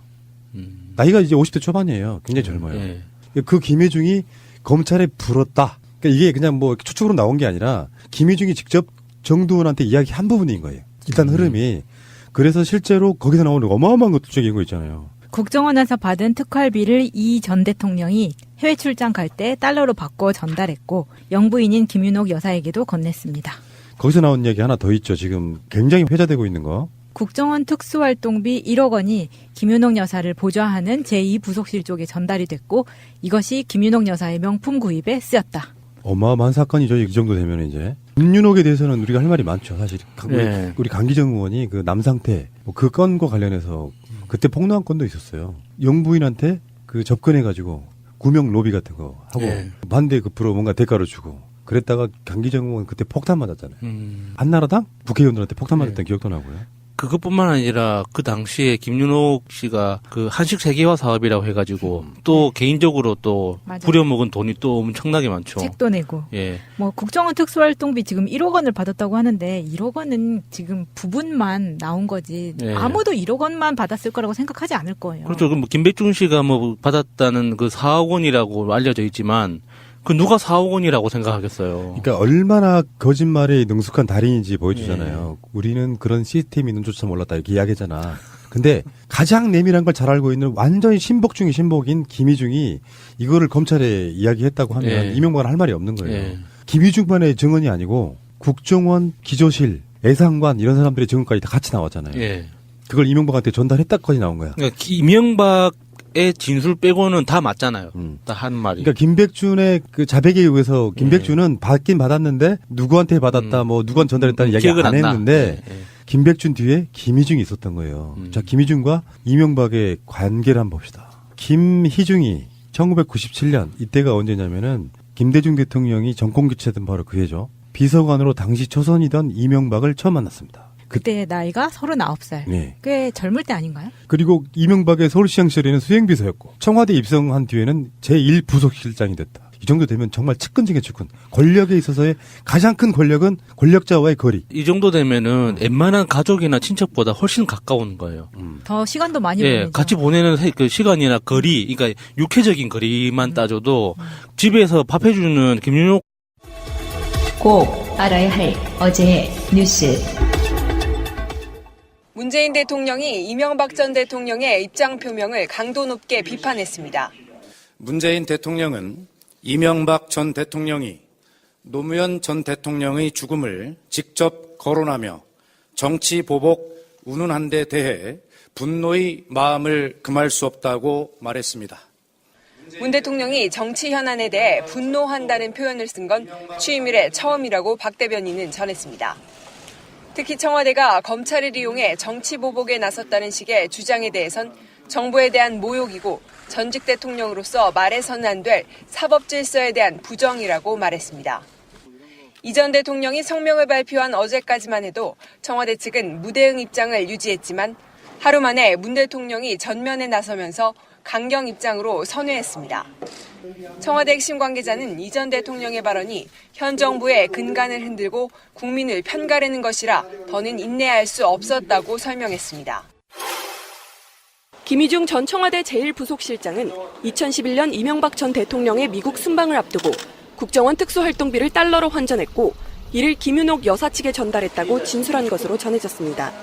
이 전 대통령 부부는 2011년 10월 버락 오바마 미국 대통령의 초청으로 국빈 자격으로 미국을 방문했습니다. 대통령 숙박과 공식 만찬 등 체류 기간의 비용은 모두 미국 정부가 부담했습니다. 이 때문에 김 전 부속실장의 진술대로 1억 원을 달러로 방미 직전 전달했다면 사적인 용도로 썼을 가능성이 제기됩니다. 더욱이 공적인 용도라면 청와대 특활비나 정부 예산을 집행할 수도 있습니다. 불법적으로 국정원 돈을 끌어올 이유가 없는 겁니다. 대통령 본인을 챙기는 제1부속실장이 부인과 가족을 관리하는 이 부속실에 전달했다고 하면서 여러 가지 의심은 커집니다. 당시 미국 방문에는 이 전 대통령 부부와 딸도 동행했습니다. 이와 관련해 박홍근 더불어민주당 원내수석 부대표는 특활비가 김윤옥 여사의 명품 가방 구입에 사용됐다고 주장하기도 했습니다. 하지만 법적으로 중요한 부분은 명품 가방 구입 여부가 아니라 국정원 돈이 실제 전달됐는지입니다. 이 경우 특활비 사적 유용에 해당하기 때문에 박근혜 전 대통령의 경우와 마찬가지로 뇌물 혐의 적용이 검토될 수 있습니다. 지난 2002년 7월 김백준 씨가 김경준 씨 누나 에리카 김에게 팩스로 보낸 문서입니다. 다스 전신인 대부기공이 BBK에 투자한 돈을 돌려받지 못해 당시 이명박 서울시장이 어려운 처지에 놓여 있다고 적었습니다. 이때는 김경준 씨가 주가 조작 사건 후 319억 원을 빼돌려 미국으로 도피했던 때입니다. 그런데 이 문서 서명란을 보면 김 씨가 MB 리, 즉 이 전 대통령을 대신했다고 적혀 있습니다. 이듬해인 2003년 김백준 씨는 다른 BBK 투자 피해 회사를 찾아가 함께 법적 대응을 하자며 이런 말을 했다고 합니다. 나는 이명박을 대신하고 있다. 이명박이 서울시장이지 않느냐. 현재 이명박 입장에서는 그걸 할 수가 없으니까. 2004년 다스와 다른 BBK 투자 피해자들이 공동 법적 대응을 합의한 문서를 보면 공동 서명자 중 김백준 씨 이름 아래 역시 당시 이명박 서울시장을 대신한다고 적혀 있습니다. 두 문건은 2008년 정호영 특검 수사 이후 공개된 문건들이어서 140억 투자금 상환을 주도한 다스의 실소유자를 밝히는데 중요한 단서가 될 걸로 보입니다. 방송 중간에 좋아요를 눌러주시면 새날팀들에게 큰 힘이 됩니다. 미리 감사합니다. 트위터가 진짜 언론입니다. 이명박 전 대통령의 성명에 대한 입장을 말씀드리겠습니다. 문재인 대통령은 이명박 전 대통령이 노무현 전 대통령의 죽음을 직접 거론하며 정치 보복 운운한 데 대해 분노의 마음을 금할 수 없다고 말했습니다. 또 이명박 전 대통령이 마치 청와대가 정치 보복을 위해 검찰을 움직이는 것처럼 표현을 한 것에 대해 이는 우리 정부에 대한 모욕이며 대한민국 대통령을 역임하신 분으로서 말해서는 안 될 사법 질서에 대한 부정이고 정치 금도를 벗어나는 일이다라고 말했습니다. 이상입니다. 이명박 씨의 골목 성명에 준하는 문재인 정부 까기, 거기에 대한 후폭풍이 지금 어마어마하거든요. 그래서 오늘 문재인 대통령이 이런 이야기를 하셨대요. 이명박 전 대통령이 노무현 대통령의 죽음을 직접 거론하며 정치 보복 운운한 데 대해 분노의 마음을 금할 수 없다. 대통령이 이런 표현하는 것보다 훨씬 더 가까운 거죠. 집사 오브 집사? 성골 집사? 김윤옥이 밥은 안 했을 것 같네요.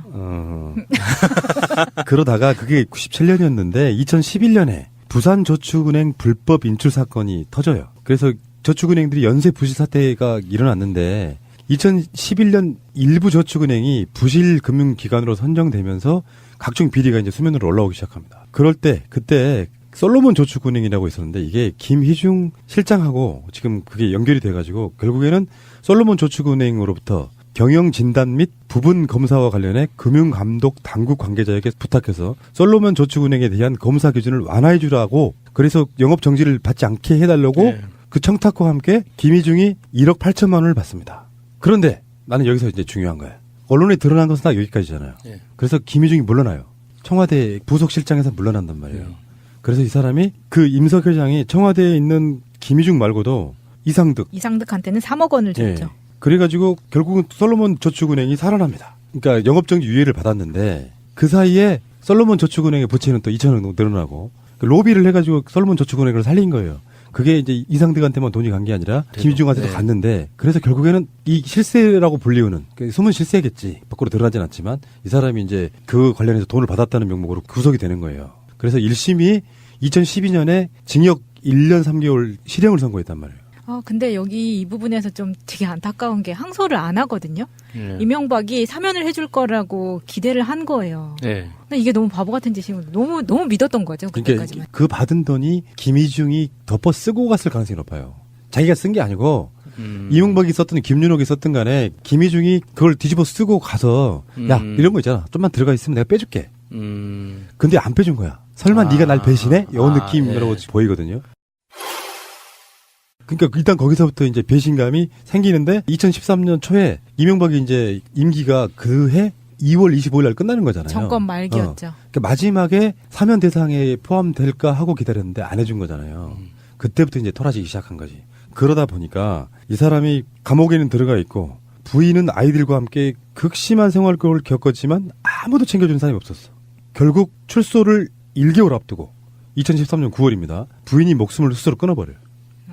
그러니까 그 부분에서 좀 더 자세한 사항들이 궁금해졌던 게 김희중 씨 정도로 15년간 MB를 보좌를 했으면 경제적으로 1, 2년 정도 수입이 없더라도 버틸 정도 되지 않았을까? 그러면 왜 갑자기 이렇게 목숨을 끊을 정도로 그러니까 안 그러면은 그 부인이 억울해서 그런 정신적인 충격이 있을 수도 있겠지만 왜냐면 이게 지금 1년 3개월을 살았는데 1억 8천을 받았단 말이에요.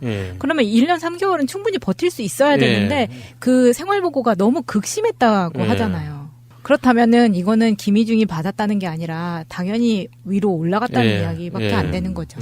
그런데 문제는 이제 출소를 1개월 남겨놓고 있어서 이런 상을 당하는 경우에는 귀휴라고 해서 감옥에 잠깐 나가서 슬기로운 감방 생활에도 그런 내용은 잠깐 나오죠. 귀휴 뭐 이런 언어들이 나오는데 가서 이제 문상객을 치렀는데 이명박은 하다못해 흔한 조화 하나 안 보냈다 이거예요. 이런 중요한 측근을 그런 식으로까지 내쳤을 때는 사후 대책이라든가 이런 것도 없이 너무 자신만만했었을까요? 조화까지 안 보냈다는 거는 완전히 내친 거잖아요. 이건 좀 상식 외, 예상 외였어요. 네. 이게 정치인들한테 경조사 관리는 굉장히 중요한 거거든요. 그런데 15년 동안, 그러니까 97년부터 형을 받고 들어간 12년까지 정확하게 15년이잖아요. 15년 동안 거의 매일 얼굴을 봤을 거 아닙니까? 그렇게 지내던 자기 직원이, 그러니까 그 사람이 뭐 뇌물을 받았든 무슨 사고를 쳤든 어쨌든 간에 나에 대해서 와이프 다음으로 가장 많이 알고 있는 사람이잖아요. 그러면은 관리를 해야 되는데 MB가 왜 그랬는지 진짜 이해가 안 되는 거예요. 그렇게 꼼꼼하다고 알려져 있는 사람이잖아요. 그러니까 이렇게 보시면 되죠. 만약에 관계에 있어가지고 이명박의 앞길을 막을 정도로 개인 비리를 해 먹었다면 김희중이 말이에요. 해 먹었다면 김희중이 분노할 일이 없어요. 왜 그러냐면 자기 주군에 대한 부담을 준 거잖아요. 근데 뒤집어 쓰고 들어갈 가능성이 높은 이유가 분노했다고 하는 건 그런 거야. 이명박 스타일로 보면 저는 이렇게 봐요. 김희중에 대해서 네가 그래봐야 뭐 밖에 나와가지고 뭐 얼마나 제대로 불겠어. 네 꼴에. 그러니까 어떤 계기에 의해서 김희중을 완전히 개무시하는 상태로 계속 방치 또는 배척하는 형태로 가버렸기 때문에 자기가 개인 비리로 들려갔으면 한 맺힐 이유가 없다고. 미안해서라도 죽음께 부담이 안 되려고라도 자기 스스로 존재를 낮추겠죠. 근데 자기 부인이 생활고로 죽을 정도, 사실은 내가 가져간 돈이 없는데, 근데 출소 1개월 남겨두고 귀유까지 해서 상을 치르는데 이명박은 어떤 사람도 보내지 않아. 네, 그 부분도 충격적이었어요. 청와대에서 같이 일했던 사람도 아무도 안 왔다는 거잖아요. 그러니까 이게 지금 드러난 게 우리는 이제 김백주는 집산에 집산했지만 김희중이라고 하는 인물이 드러난 건 정도원 같이 내밀한 것만 아는 사람이 아는 거고 서로 간에 예전에는 이명박 측근이었기 때문에 이런 거 있잖아요. 이 사람이 서울시장 할 때 수행비서였다 그러잖아. 정도는 부시장이었잖아요. 그런 관계였단 말이에요. 네. 그러니까 김희중하고 정도는 원래부터 굉장히 친밀하게 알던 사이일 가능성이 높아. 근데 먼저 정도원이 떨궈져 나와요. MB로부터. 그것도 이제 그 비리랑 연관이 있다. 떨궈져 나오는데 저쪽에서 떨궈져 나오면 자기들끼리 다시 의기투합하게 돼요. 그렇죠. 너 요즘에 저 이명박 패밀리에서 쫓겨났다며? 뭐 이런 식으로 서로 간에 이야기하게 되면서 카르텔이 만들어지는 저도 거예요. 그런 경험 있습니다. 네. 말해봐요. 같이 잘리면 그 잘려 나온 사람들끼리 친해지죠. 그렇죠. 네. 구체적으로 말씀드리진 않겠습니다. 그런데 국정원에서 수사를 하다 보니 일단 국정원 직원들 먼저 털었잖아요. 국정원 기조실장도 털고 그 예산관도 털었는데 누구한테 줬다는 직접적인 이름이 나오고 봤더니 이 사람인 거야. 그래서 조사를 했는데 그 돈을 상납해가지고 뭐 그 돈을 뭐 이제 명품 사는 데 썼다 뭐 이런 식으로 얘기가 나오면 이건 이명박이 무슨 뭐 콜록 성명, 기침 성명에서 한 말은 다 거짓말인 거잖아요. 국정원 직원들이 미쳤고 그 수사가 어떻게 되는 거냐면 예산이라는 게 있잖아요. 그러면 아무리 국정원이라도 최소한 누가 이걸 가져갔어라고 기록되어 있는 그게 있을 거 아니에요. 그래서 자기들 내부에서 또 책임 소재를 가려야 되니까. 그러니까 너 불러다가 야, 그 돈 네가 가져갔잖아. 현찰로 수사가지고 어디다 썼어? 청와대에 전달했는데요. 누구? 이렇게 이제 찾아 올라가다 보니까 결국에는 이제 명품까지 가는 거 아니에요. 이명박은 졌댔습니다 이제. 이게 한두 건이 아닐 거라고 보잖아요. 어쨌건 그 김희중이 있고요. 한 명이 더 있습니다. 한 명이 더 있는데 누구냐면은 장성명. 장성명은 누구냐면 장진수 전 총리실 주무관 그 사건 당시에 장성명이 청와대 민정수석실 공직기강 비서관이었어요. 이 사람이 관봉, 도장은 찍혀가지고 가로세로 띠지로 봉인된 돈다발을 5천만 원을 장진수 주무관한테 줬다는. 근데 그 돈이 또 국정원에서 나왔다는 거잖아요. 지금 김희중만큼의 파급력은 그렇게까지 세 보이지는 않는데 여기서도 구체적으로 이 사람의 어떤 입을 통해 가지고 또 다른 한 축의 비리가 지금 성립되는 그런 부분이거든요. 이 사람도 서울시 출신이에요. 그러다가 이명박에 의해서 이제 청와대까지 들어간 그런 인물이라고 보면 되겠습니다. 그러면 이 경우에도 그 국고손실죄가 다 기본적으로 적용되는 거겠네요. 그러면은 MB도 무기징역 내지 뭐 최대 45년까지 기대해 볼 수 있는 거네요? 아무리 정치적 타협이 가능하다는 시대라고 하더라도 이 정도 나오면 이명박은 법적인 책임을 져야 돼요. 저번에 뭐 이제 뭐 설 지나고 막 올림픽 지나고 이야기했는데 이 정도 분위기로 가면 진짜 며칠 안에 이명박이 포트라인에 설 수도 있습니다. 다 나왔잖아 지금.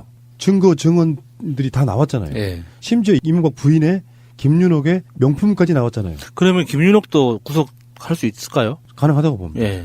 김윤옥도 범죄 당사자잖아요. 그렇게 되면은 참 좋겠네요.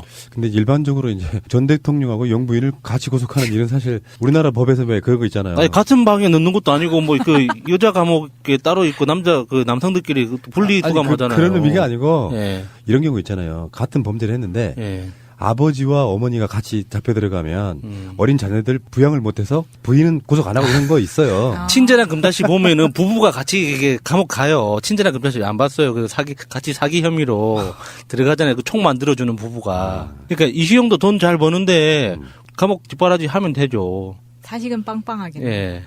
그러니까 지금 김희중과 장성명이 이제 사실은 이명박의 범죄를 가장 가까이에서, 그러니까 장성명만 해도 그 민정수석실에 있는 공직기강 비서관이라는 게 이런 거잖아요.